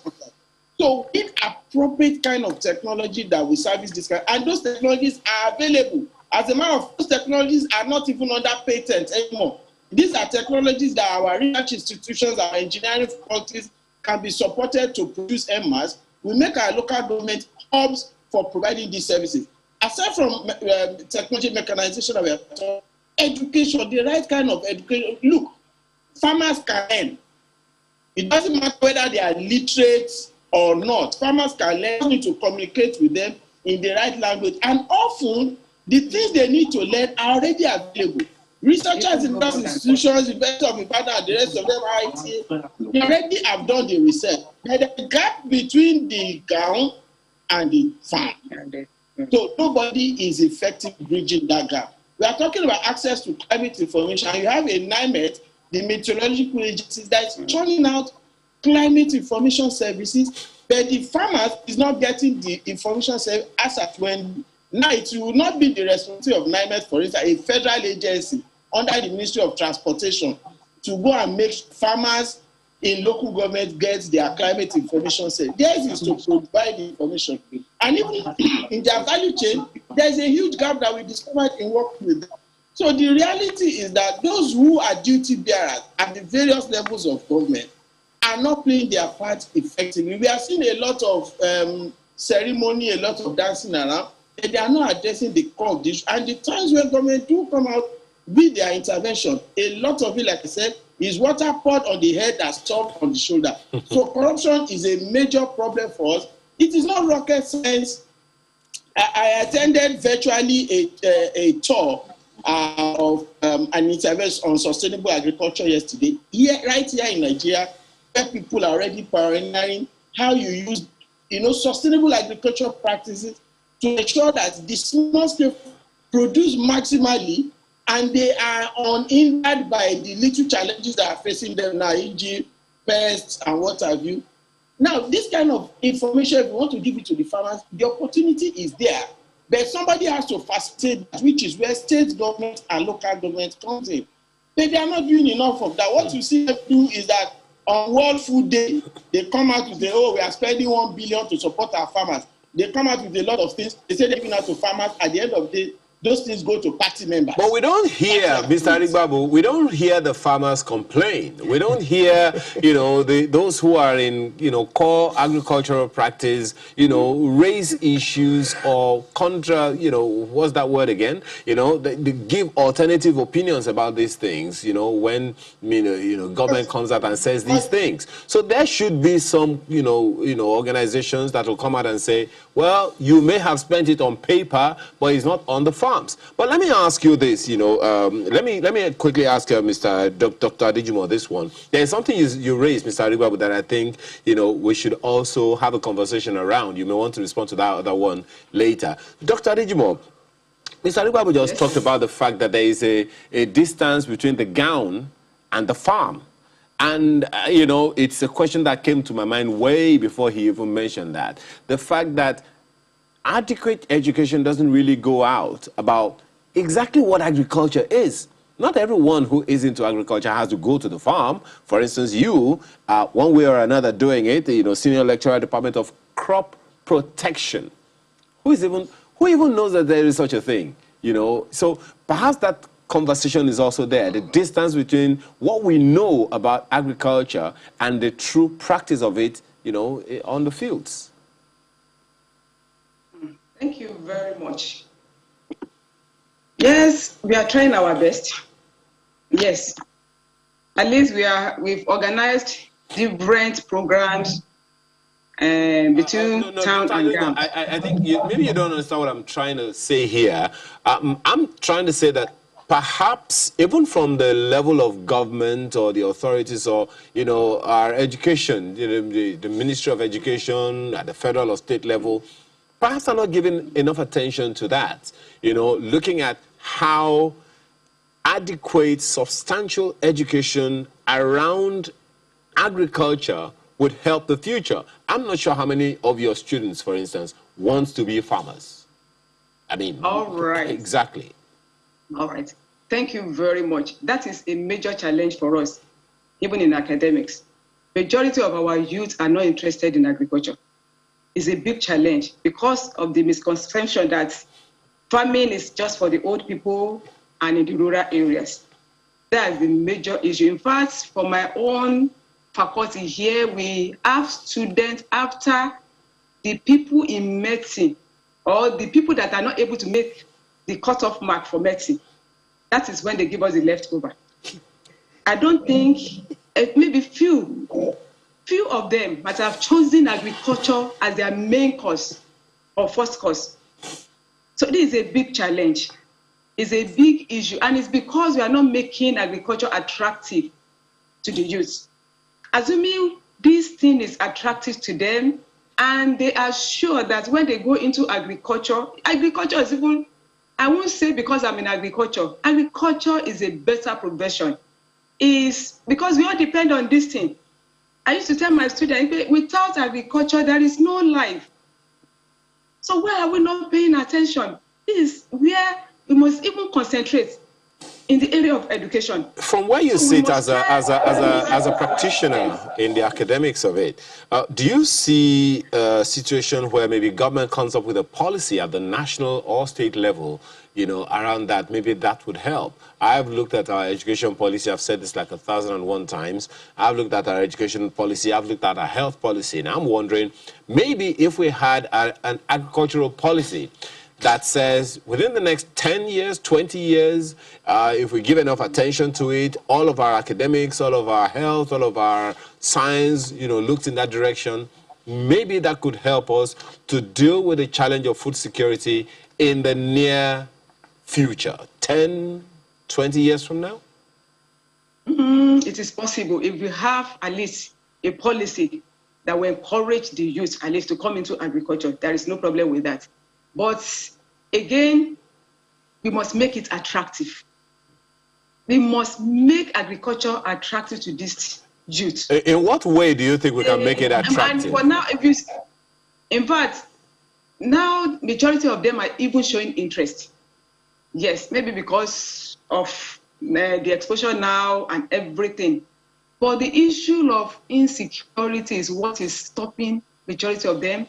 The lack of funding, they do not have fund. Even if they are interested in going into agriculture or into farming, they need fund. You can't just go into farming. You need fund. So no one is funding them. Then again, the problem of insecurity, we have some of our youth that have gone into farming who have even been kidnapped and killed. Wow. Problems. So they are even afraid. It's even going into farming now is even more fearful than before. So it's a big challenge. So even when the government puts up a policy that will make them to come or to apply for agriculture as a course, there are issues that need to be resolved before we can say, okay, students must come and register for agriculture or go into farming. So it's a challenge, it's a national issue, and it has to be resolved. It has to be solved. Dr. Yes, we are doing everything to make it. Dr. Adejuwon, when you say that your students don't want to go into agriculture for whatever reason, is it not your job? Because you say one of the reasons that you gave is a misconception that farming is for old people and so on and so forth. Is it not your job as their teacher to tell them that all those things are myths and to tell them the reality of it and to tell them how they can actually still be the kind of people they want to be through farming? Like I said when I was talking, I said now majority of them are even showing interest because of what we are telling them, because what they are seeing, and because of the knowledge they now have regarding agriculture. But there are things on ground that we need to settle. There is little that we can do, even as lecturers or teachers. We can only encourage them to go into farming. We can't force them to go into farming when we know the conditions are not even favorable. The conditions are not conducive for them. That's the major issue. So government must make the conditions conducive for this youth, for these students, for them at least to stimulate their interest in farming. So no matter the knowledge we try to impart on them or whatever, they need conducive environments. They need favorable environments to be able to practice whatever we're telling them. So this is the main issue, and this has to be resolved before we say, okay, we are teaching them, we're asking them to go into agriculture, and they are not listening to us. They want to do it. We have students that are already doing vegetable farming, even to sustain themselves on campus. They don't mind going into full-time farming when they graduate. But how do they go about, how are they going to do it with this issue, different issues on ground? So we are carrying out research to solve some other problems. We have varieties that have been developed that are resistant to pests, varieties that are drought resistant to at least to fight the issue of climate change. But these are just things that can be done at the education level or at the academic level. But the policy must be put in place at least to secure this youth on farm. They cannot farm in urban areas. They have to go to the rural areas to go and farm. And the rural areas are not safe. Okay.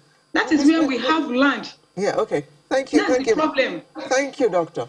Mr. Aribabu. Yes, ma'am. Young people are leaving university. There are no jobs. Everybody wants to work in an office, but there are not enough offices to employ all the graduates being churned out every year.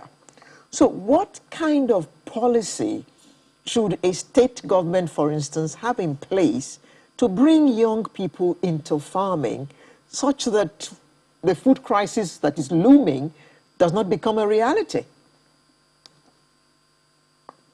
Yeah, thank you very much. And indeed, many states are, are making attempts to want to try their hands on some of the needed policies. However, like I said, corruption, sincerity of purpose, and efficiency in administration of interventions is critical. So, sometimes you take a state like Lagos that knows where it has its competitive advantage. Lagos is has a lot of opportunity in aquaculture. Lagos has opportunity in processing, value addition. So if we have a national philosophy, national policies that says, okay, this is what we want to attain in cassava. This is what we want to attain in fish, in aquaculture proficiency, sufficiency. Now, every state will find where they are going to play in that agenda. So let's take, for instance, a state like Lagos does not have the land for cassava, for instance, because Lagos has shortage of land. Then Lagos can decide that, okay, when cassava is grown in Ogun, is grown in Oyo, there is a particular product that is needed either in country or out country, where we are going to be the ones to do the value addition to reach that product. So when you now do that, when you have such a policy, you now look at who could be the manpower. You definitely need the youth. The average farming age in Nigeria is 60, and that is very wrong. So you need the youth. Then you now put in place interventions, programs that says, okay, we need people to be trained in this area of competence. We are going to support them with A, B, C, and D, and the output we guarantee off-taking. Okay, Mr. Aribabu. Anybody who wants to go into agriculture. Mr. Aribabu, I'm sorry, we've completely run out of time. I'm sorry to have to cut you short, but all is left for me just to say thank you to you, Mr. Sulaiman Aribabu, Executive Secretary, Header Resource Center. We also had Dr. Shifao Adejumo, Senior Lecturer, Department of Crop Protection and Environmental Biology, University of Ibadan, as well as Mr. Abdulaziz Salahu, Executive Director, Community Action for Food Security. Thank you all very much for coming to share your insight with us this morning. And Sunrise will be back with another interesting conversation in just a moment. Okay. Please don't dance now. Don't dance now. Please. Don't dance now. Okay. We've been talking about security. We're talking about financial security. We're talking about food security. Now we want to talk about health security. Not too long ago, we got this information that the president of the Actors Guild of Nigeria, Emeka Rollas, confirmed that Nollywood actress Rachel Niga passed recently, and as from complications arising from COVID-19. And so it only goes to emphasize the epidemic-prone infections, infectious diseases, and the threats that have the potential to endanger lives and disrupt economies, travel, trade, you name it, all over our place, including food supply, which we just, stopped talking about. Just about, I think it was last week, we had this conversation around cholera, where thousands of people are said to be in hospital. Hundreds have died as a result of, cholera and all of that. So many things to say about these things. These outbreaks are ongoing. They are a sobering reminder of how every nation of the world is vulnerable and remains vulnerable to emerging diseases, and reinforces the role of global health security efforts in our everyday lives, with or without the pandemic. And the death of Rachel should bring home the fact that for those who say COVID is not real, it's something out there, it happens to them. They don't know anybody who has died of COVID. They should bring it home that COVID is still with us and it is real and it is killing people. And I listened to the president of the US in the course of the week talking about the unvaccinated, and he stressed the fact that most deaths are happening among the unvaccinated. And he even suggested that states in America should offer people $100 each should they decide to go out and be vaccinated. So this conversation is not just going to end. And as you said, COVID is something that is known to us, but clearly it's not the only one that is affecting people. In our country, we've had a lot more deaths from cholera on its own. Recently. Yes. In 2021, cholera is killing people. Yeah. Typhoid. Malaria, typhoid, and, so many others, which we always know will come because they are usually weather-induced. But this morning, to focus on national health security, we have two gentlemen from the National Center for Disease Control. Dr. Yaya Disu is head of Risk Communication Division, and he is there with Dr. Abiodun Egweno, who is an epidemiologist and coordinator of Antimicrobial Resistance Program of the NCDC. Oh, it's a lady and gentlemen. Thank you so much for being with us this morning. So we say ladies first. So let me begin with the lady, epidemiologist and coordinator of Antimicrobial Resistance Program. Well, that's quite big grammar. We'll begin by first of all decrypting for us exactly what does that mean. So when you talk about antimicrobial resistance, this is when medications that were previously effective are no longer effective, when infections are no longer responding to treatment. And this is a big issue in the world now. Even during COVID-19, we do know that medications are important for care. If you can recall, when the pandemic started, a lot of the anxiety came from the scientific community because we were encountering this virus for the first time. So without effective treatment or vaccination, it's difficult for us to combat viruses. And antimicrobial resistance is now an issue because a lot of medications that were previously effective are no longer working as they should. And that is just what it means. When medicines are no longer effective because the organism is no longer responding to previous treatment. That is what antimicrobial resistance talks about. Dr. Egweno, case in point, malaria and the queens. Is that a good example? So that is a good example of antimicrobial resistance. Okay. This COVID business, Nigerians don't tend to believe that it exists, in spite of all the campaigns from your agency, the everyday statistics that you give us about infections and hospitalizations and sometimes even death. When the vaccine was available, a lot of people were rather hesitant. And from the figures which you yourself have given us, NCDC, you said that only about 1% of Nigerians have taken the vaccine. Some more vaccines are expected to arrive soon. What kind of campaign are you going to carry out to ensure that more people go out and get vaccinated? So since the pandemic started in Nigeria and all over the world, we have been fighting two wars. One is to combat the infection. The other is to combat misinformation. As the virus was newly discovered and new information was arising, a lot of people were also spreading misinformation, some willingly, some unknowingly, because we do know that when there is no information, the nature abhors vacuum.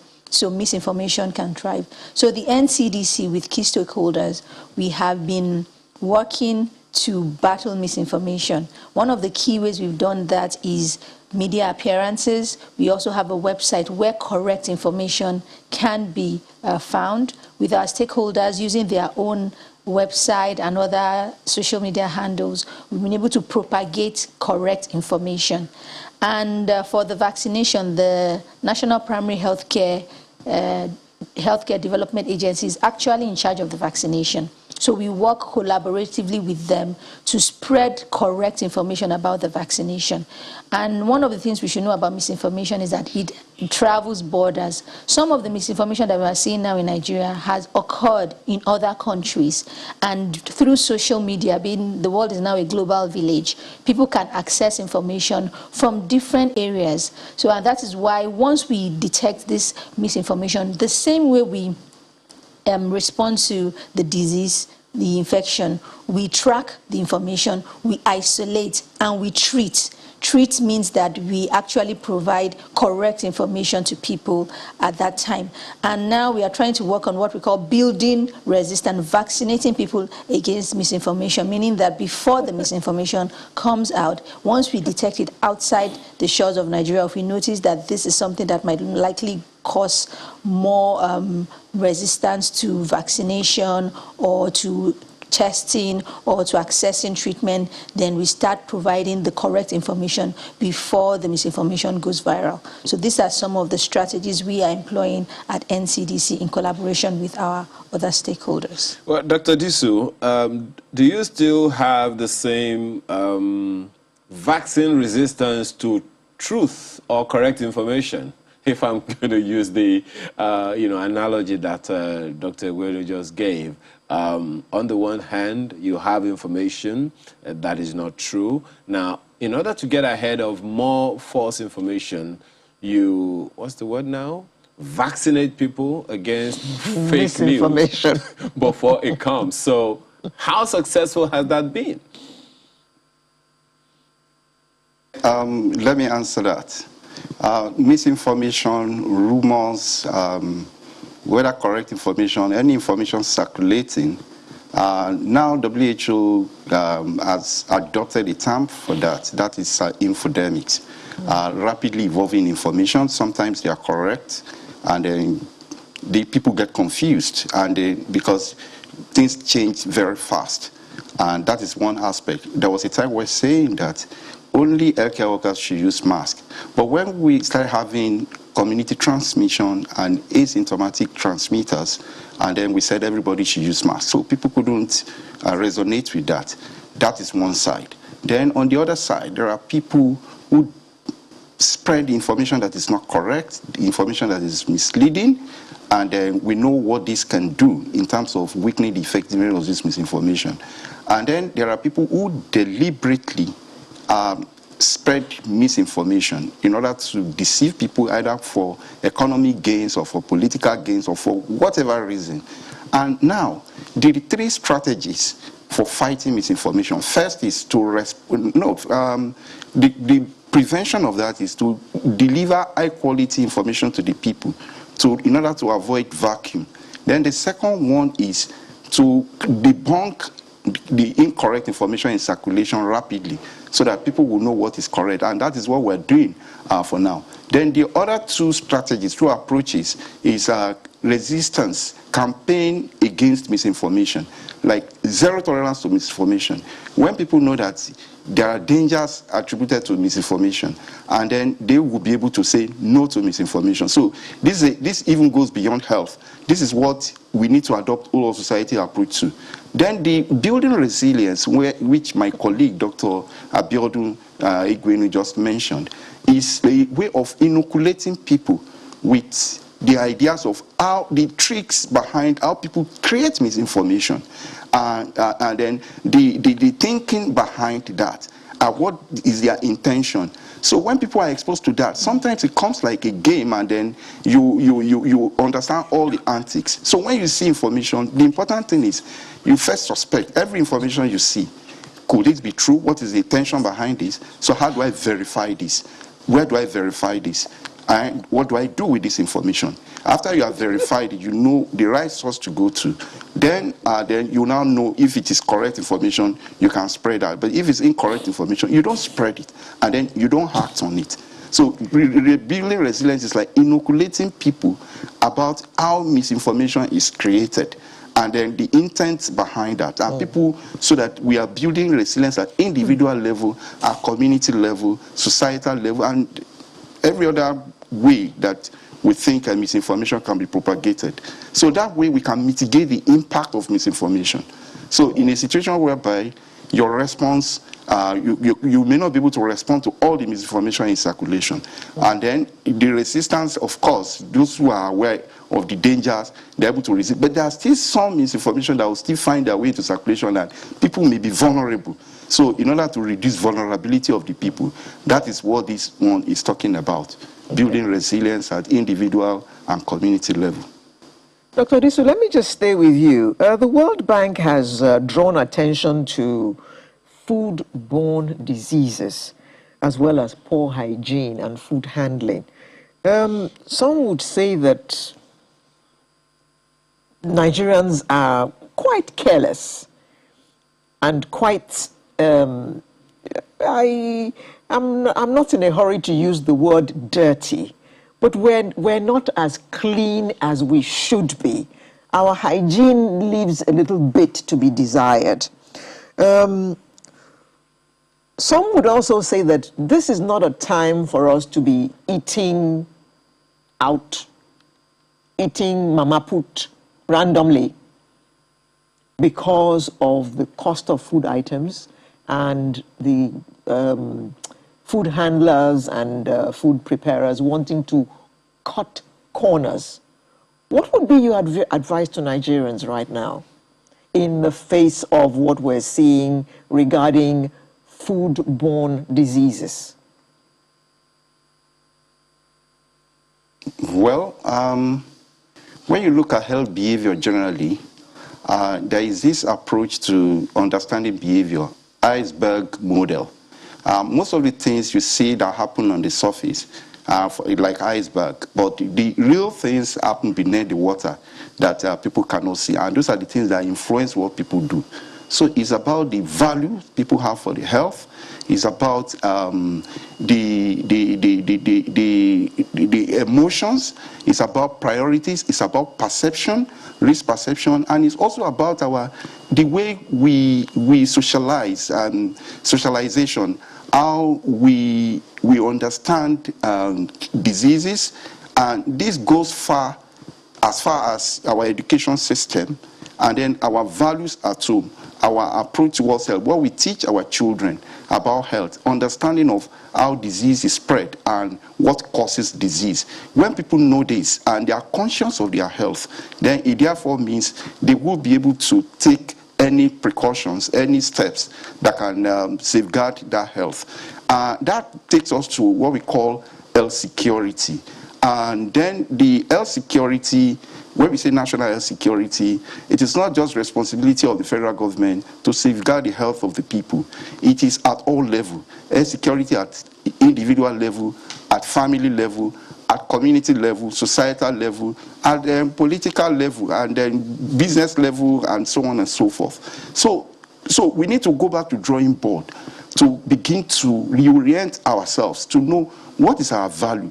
If you look at the individual level, what do we do about our health in terms of the kind of food we eat, the hygiene, the exercise, the sleep, and the adequate sleep that we need to have? These are investment in health. So when you talk about the state level too, if you look at the budget at the state level or at the federal level, the proportion of the budget that goes into health and is nothing to write home about. So stakeholders need to come together to begin to how we prioritize, to think how we can prioritize our investment in health. But we will need to tell Nigerians, because right now we are having cholera outbreaks across the country. The immediate thing we need to do is to let them know how this is caused. Cholera is caused by a bacteria and then this bacteria is found in contaminated food and water, dirty environment, is usually due to poor sanitation and hygiene. And then in some situations, the states have serious role to play to ensure that adequate potable water is available for people, and then sanitation facilities are also available, and then we also have systems to remind people and to continue to give people linkages to health services, and to also monitor what people do, and then to also inform regulations about environmental health practices to ensure that we achieve the collective protection of the people. So this health security is something that we should not joke about. And at the national I believe level, that it is because the JEE Joint External Evaluation was conducted by WHO in Nigeria in 2017 to understand how prepared are we in case we have a disease outbreak like Ebola that just occurred in Liberia, Sierra Leone, and Guinea, because of its devastation of the economy. So when the JEE was done, and we were able to identify the gaps in our health system, and then in terms of coordination, in terms of resources we need to be able to protect the health of Nigerians, the laboratory capacity, and so on. And then a plan was now developed called National Action Plan on Health Security, and this was done with collaboration of the relevant ministries, Ministry of Health, the NCDC, the relevant MDAs in the health sector, and the Ministry of Defense, Ministry of Water Resources, and so on and so forth. They came together to look at this report and then build a plan that is linked to national plan, strategic plan, the national health development plan for the country, and the strategic plans of different organizations, different entities. Dr. Disu, just one moment. Just one moment. It enables the country to adopt. Just one moment. You said quite a lot of things, and one of the things that you said that I picked on that I think I'd like to you to expatiate a little further on is around funding for, funding health, so to speak. You've talked about the fact that, whatever it is that is budgeted really isn't significantly sufficient to take care of the issues at hand. And I'm just wondering how we'll be able to achieve health security for Nigerians if the resources are not enough. And every year we talk about some infections that always seem to come per weather. Cholera, there was also another fever that, that comes, only in waterlogged areas and stuff like that. I'm trying to remember that one now. I do not. But as soon as I do, not dengue. So that one also happens. It's borne by rodents. I'm trying to remember it.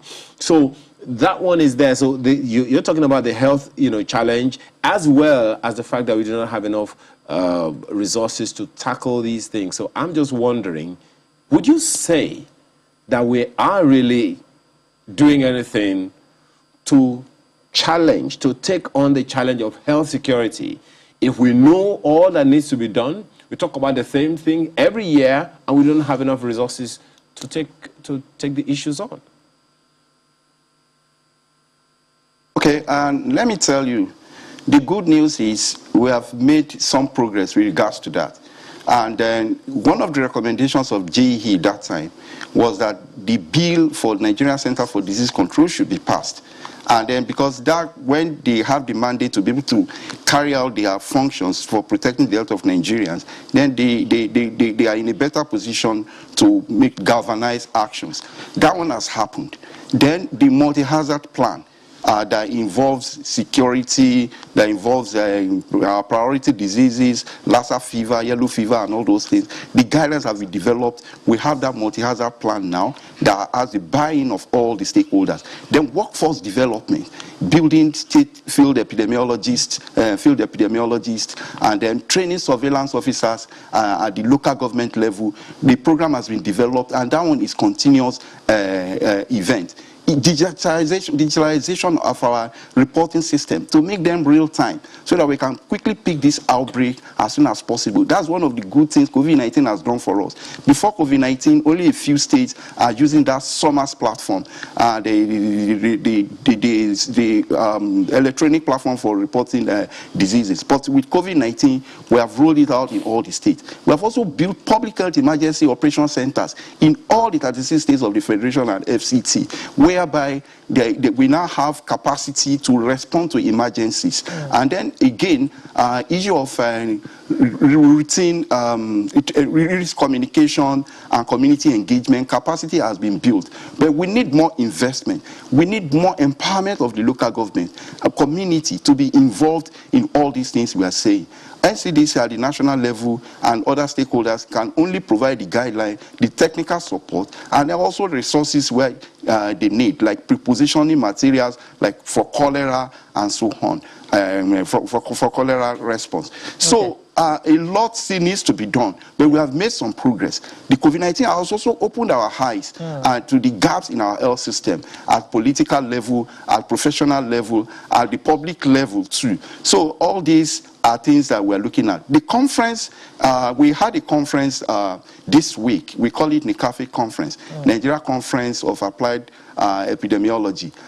It was an opportunity for us to look at all the papers that have been written with regards to health security in Nigeria. We have scientists from all over the country and outside Nigeria, chief scientists from WHO, from African CDC, the African CDC director, all of them presented papers that people learn from. It was a moment of reflection for us, and the recommendations were made, and people from diverse fields, political science, social sciences, epidemiology, case management, they presented papers that we gain insight from on how to move forward next. All right, thank you, Dr. Disu. Now let me swing to Dr. Egwenu now. Dr. Disu kept interjecting with cholera. And he also at some point referred to one or two causes of cholera. And one of them is defecation. And I remember that Nigeria made a pledge to itself that it would be open defecation free by 2025. Which means, of course, that we should expect a reduction in cholera cases by 2025 or after 2025.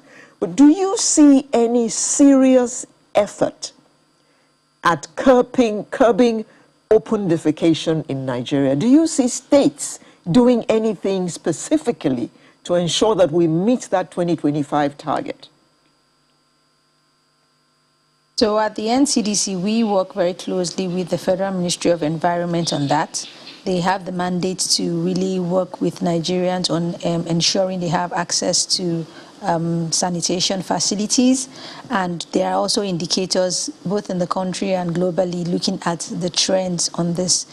For the Ministry of Environment, a policy was passed making open defecation, banning open defecation. But there are still discussions and also engagement with some key hotspots, especially where people gather. And we have had these discussions with our stakeholders from the Ministry of Environment, seeing how they can support facilities like places, markets, food production facilities, with ensuring that they have hygienic sanitation facilities. It's not something that will happen in one stretch, but it's one of the things that is actually high on the agenda, even for a condition like antimicrobial resistance, especially for bacterial infections such as cholera.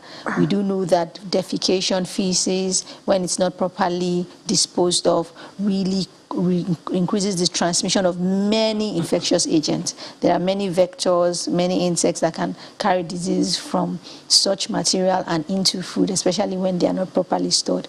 At the NCDC, we also have risk communication materials disseminated both through interpersonal communication, that is one-on-one communication in the community, and also through media and social media, talking about the importance of storing your food properly, cooking your food appropriately, ensuring that hand hygiene is maintained after food preparation, before food preparation, after going to the restroom, or taking care of kids after they have defecated, ensuring that you perform hand hygiene after taking care of ill people, especially if the person is vomiting or stooling.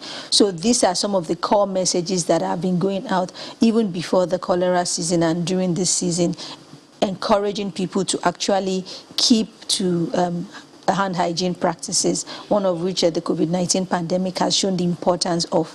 And for the Ministry of Environment, the environmental health officers have been sensitized to also raise awareness in the community with food handlers, and also for the open defecation, there are discussions on how to actually ensure that this becomes a fruition as at 2025, as you have earlier mentioned.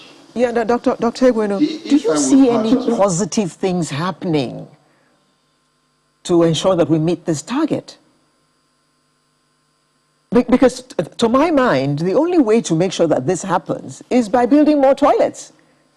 Because people defecate outside or in anywhere. I mean, they defecate wherever because they cannot find toilets to use.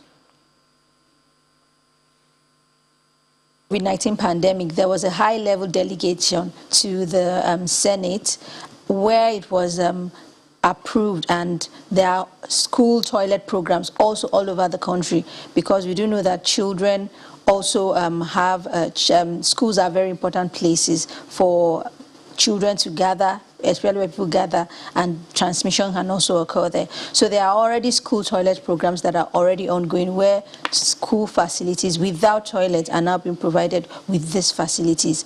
As I said earlier, this is a stepwise approach to this challenge that you have already highlighted. Well, Dr. Egweno, one thing that you began with something that I would like to like you to speak a little more to, because generally, once people feel any ailment, the next thing to do is to just go for that medication that they used before, and, just to take care of it. I have, information about a sickle cell patient who always went for the same medication, which after some time it would seem like the medication just wasn't dealing with the pain that this fellow was encountering for a very long time.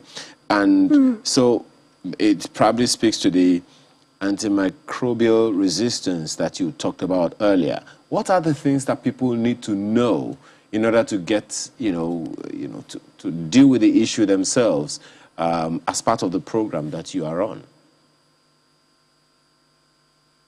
Microbial resistance, it's a big challenge, especially since in Nigeria we do know that our coverage for health insurance is still not at the optimal level. It's something that we really are working on. That's with the National Health Insurance Scheme. And we do know that the presidency has really spotlighted this issue, and 1% of the consolidated revenue will be going to support improving or expanding health insurance access. One of the key things that everyone needs to know is if you are ill, it doesn't mean that fever is a symptom for many conditions. And that is why during the COVID-19 pandemic, we actually emphasize, and we continue to emphasize, testing. The only way you know what is actually wrong and treat appropriately is by testing. Majority of the infections that we do encounter are viral, and majority of them are self-limiting, meaning that they will go away on their own once you rest or take liquids and take nutrients, fruits and vegetables. But what most people in Nigeria really usually do is, once they come in contact with a viral infection, then they most likely will go for treatment, even though it's not necessary. So we need to work more on prevention. One of the things I mentioned earlier was hand hygiene. For foodborne infections, hand hygiene is very important. For infections such as malaria, sleeping under insecticide-treated nets is very, very vital. It is one of the key things for those that are very vulnerable, such as pregnant women. Once the person goes for antenatal care, the person will be given intermittent preventive therapy. That is to actually protect the person further, aside sleeping under insecticide-treated nets. And then in addition, if you feel any symptom, the ideal thing and the best thing to do is to go to the hospital, have a test taken, a lab test taken, and then a proper diagnosis by a clinician or a health worker within the facility. We have tertiary institutions, secondary facilities. At least in each local government area, there is one primary healthcare facility. These facilities are there for us to have access to health. So I would encourage people to take to go to those facilities to get proper diagnosis. Okay. In addition, vaccination is also one of the key things. Yeah, we hear you. Yeah, we hear you, Dr. Igueno. I mean, essentially, you are saying if symptoms persist after 3 days, consult your doctor. Consult your doctor. And not if symptoms persist after 3 days, take another medication. That's essentially what you're saying, and that's noted. Well, we have to thank you very much, Dr. Abiodun Igueno, epidemiologist and coordinator of Antimicrobial Resistance Program, as well as Dr. Yaya Disu, head of risk communication of NCDC. Both of them are from NCDC. Thank you so much, ladies and gentlemen, for being a part of our conversation this morning. Thank you. Thank you. Well, I guess we do what I didn't hear what often you said. says. It's time for the home stretch. After now.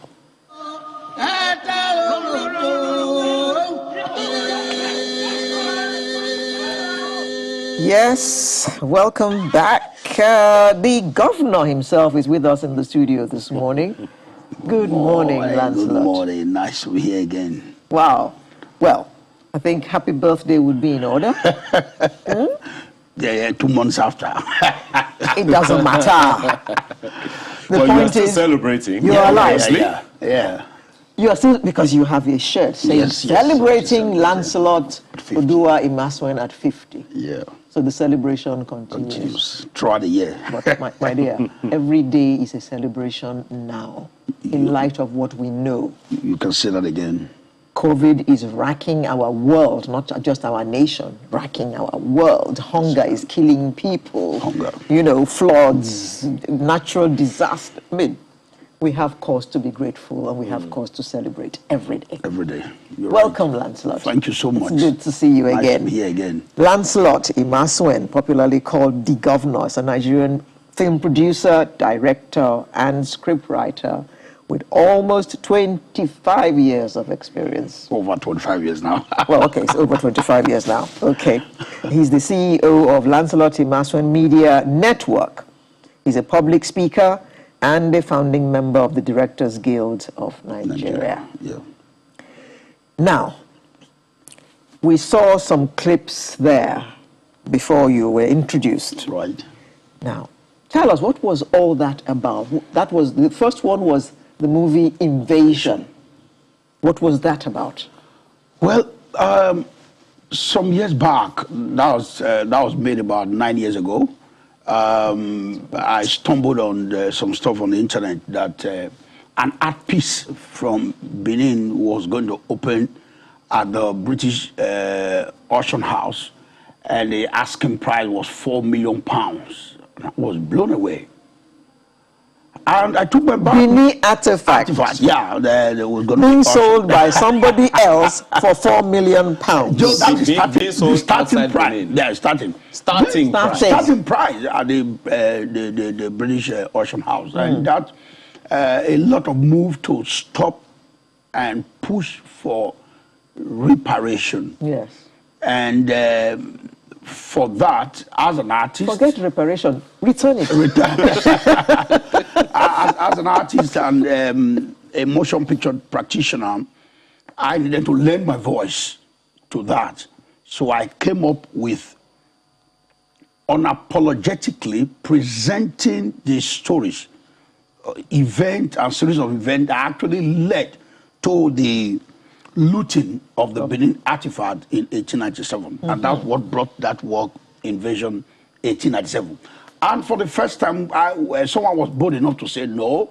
The British has always referred to it as the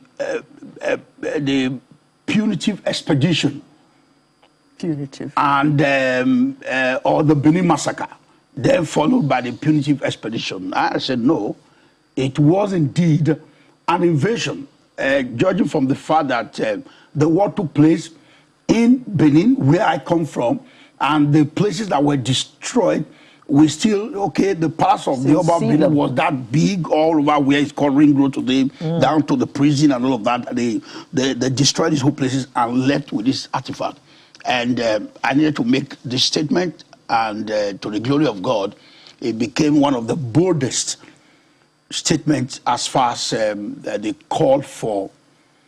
I was particularly using this word, economic reparation, because, like I said, they took the arts, but they couldn't take the crafts. So still at the generations of the craftsmen are still there.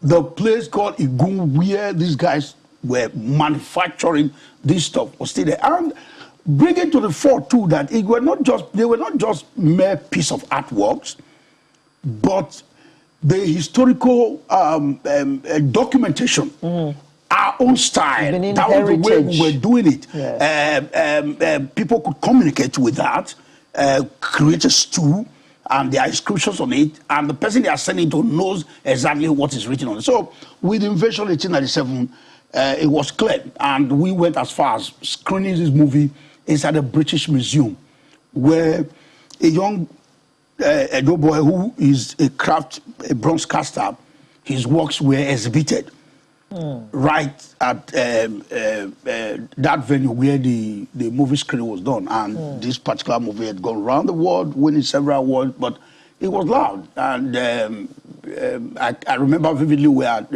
on Ben TV when I was shooting the British part of it in London, where some guys saw the interview and they wanted Dr. Walker, and the two that were brought back then, who want to see, believe that was one of the stimulating factor that led to it. So that was it. We just wanted to stamp our own record, because before now, we saw the version written by the late Professor Larotimi, called Ovoram and Ogbaisi.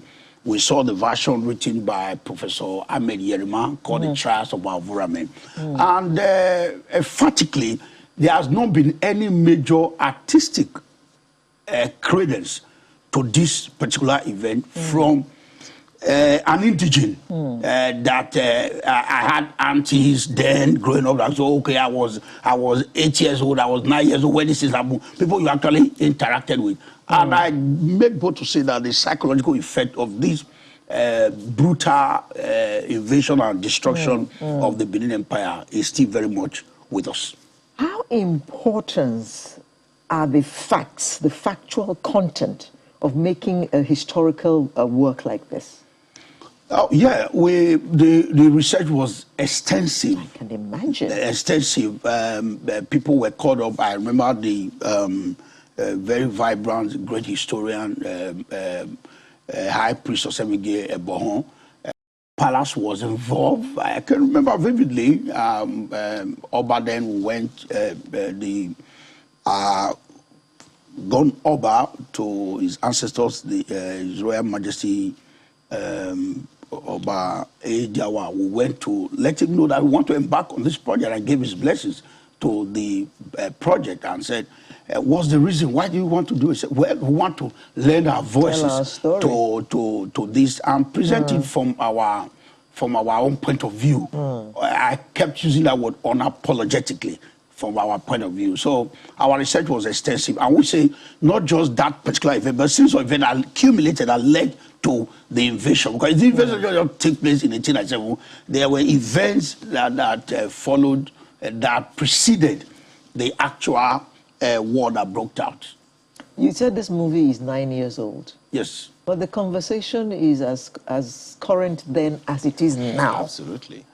Yeah. There is talk now about returning some artifacts to Nigeria. Yes.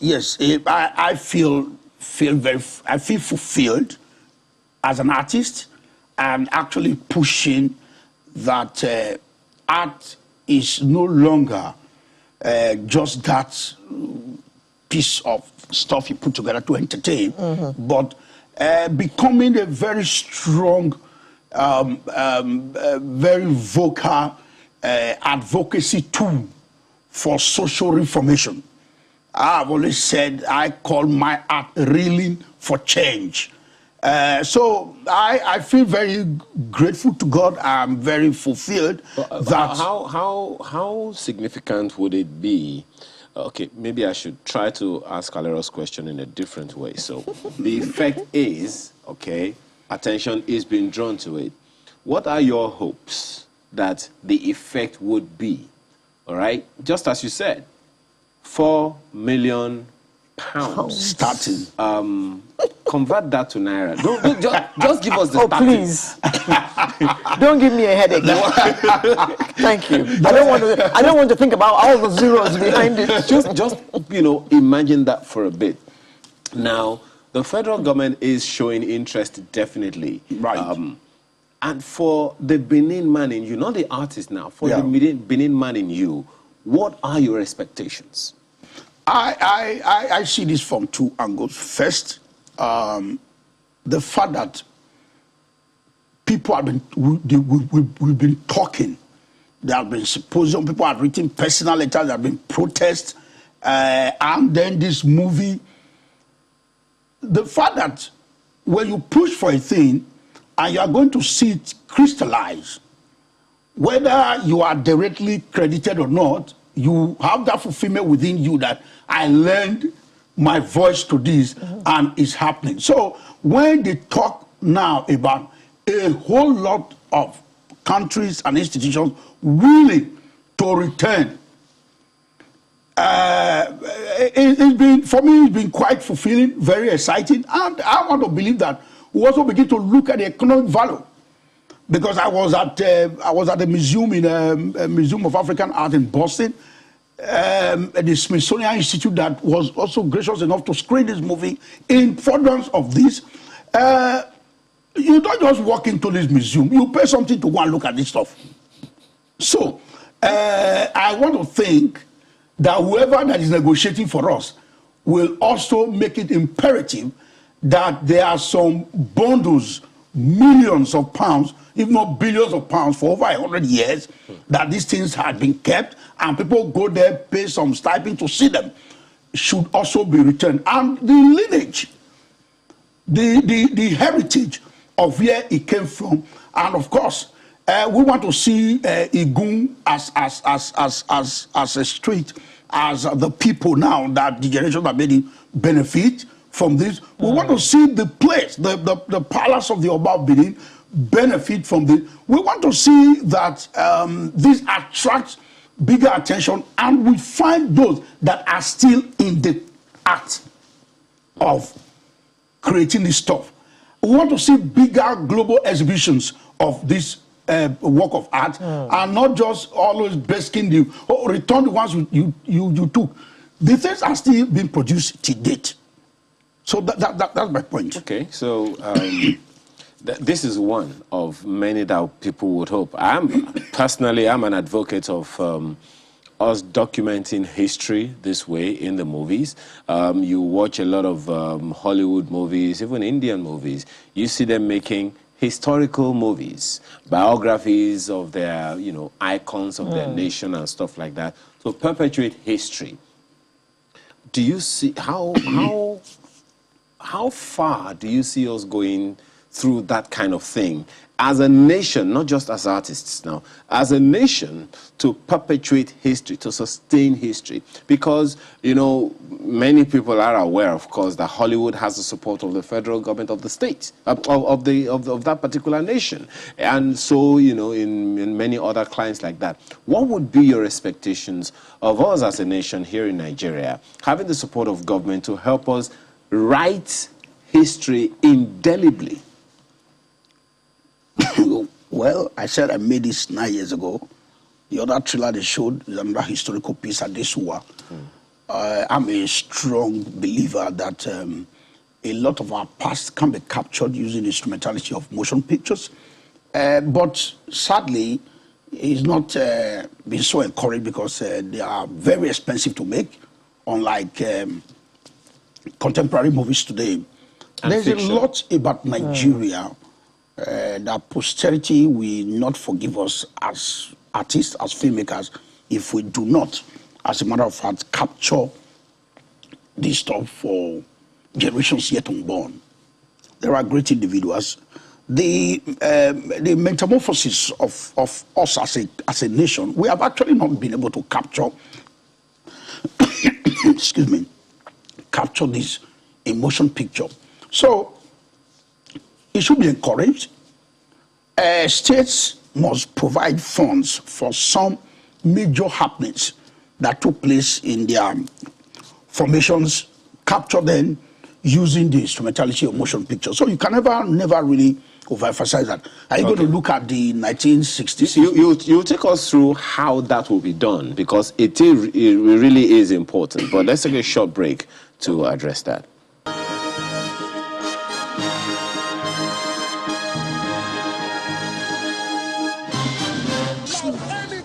Looking at this, it's everywhere, so to speak, and it's also very, very specific. But it's a no-brainer that making that kind of movie would be expensive.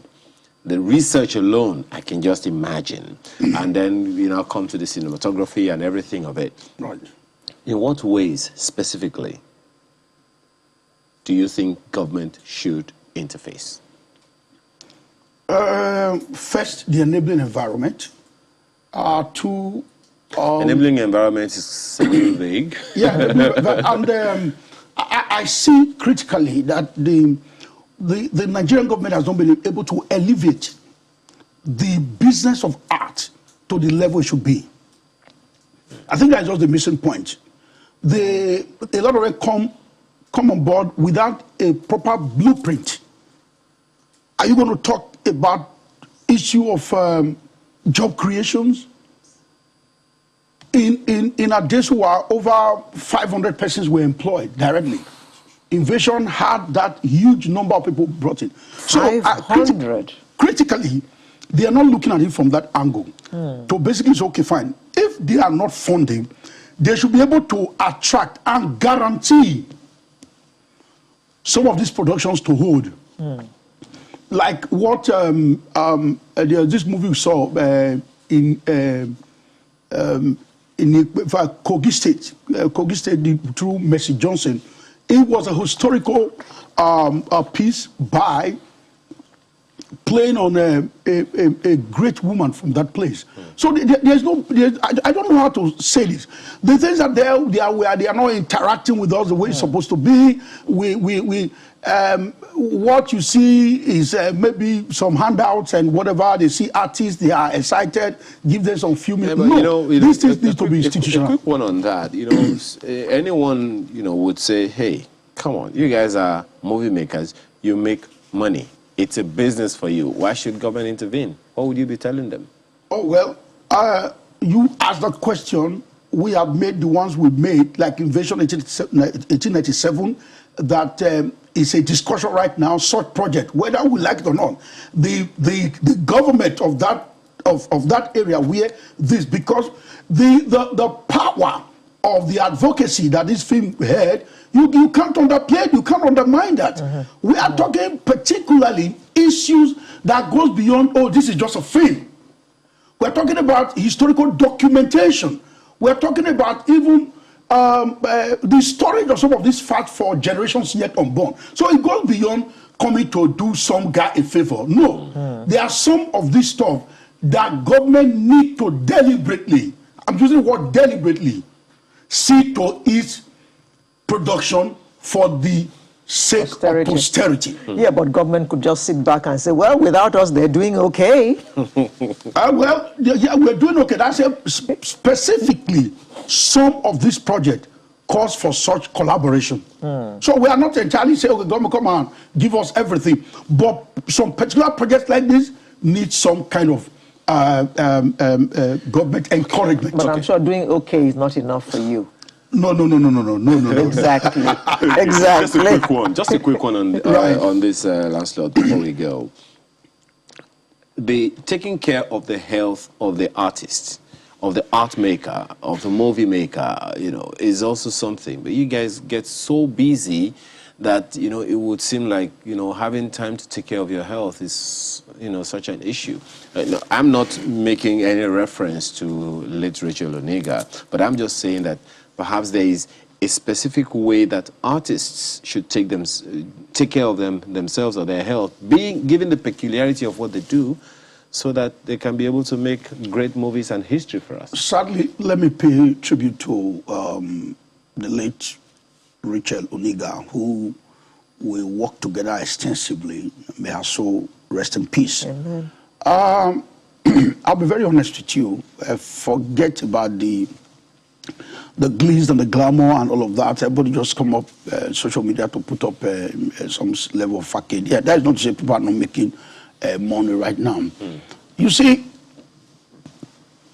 I love history. I was reading through the book of Marlon Brando.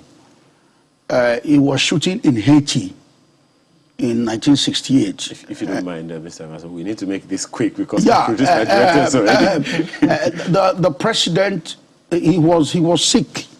He had stomach upset in Haiti where he was filming.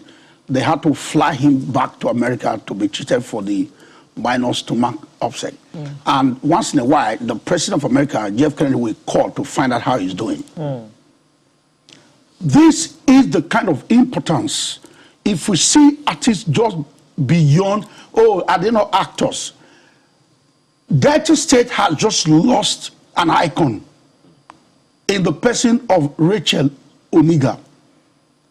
How many of the big officials know that this woman means a lot? And she was just about trying to rally around and do some stuff for the artist that comes from the state. So most times, to be very honest with you, the artists really do not have that kind of balakbala to do much of that care. I don't know what that means. I don't know what that means. I don't know what that balakbala means. Yes. Lancelot Odua Imaswen, otherwise known as the Governor. Thank you very much for being our Artist of the Week today. Thank you so much. And once again, congratulations on your 50th. Thank you, and congratulations to Channels Television. This is beautiful. This is really awesome. Thank you, thank you. Great. And that brings to a close sunrise for today. We'll see you with a fresh edition next month. I am Aleroy, wishing you a very happy weekend. And don't forget, COVID is still with us. Wash your hands, wear your mask, and all the other protocols. I'm Ayo Makide. Have a wonderful day.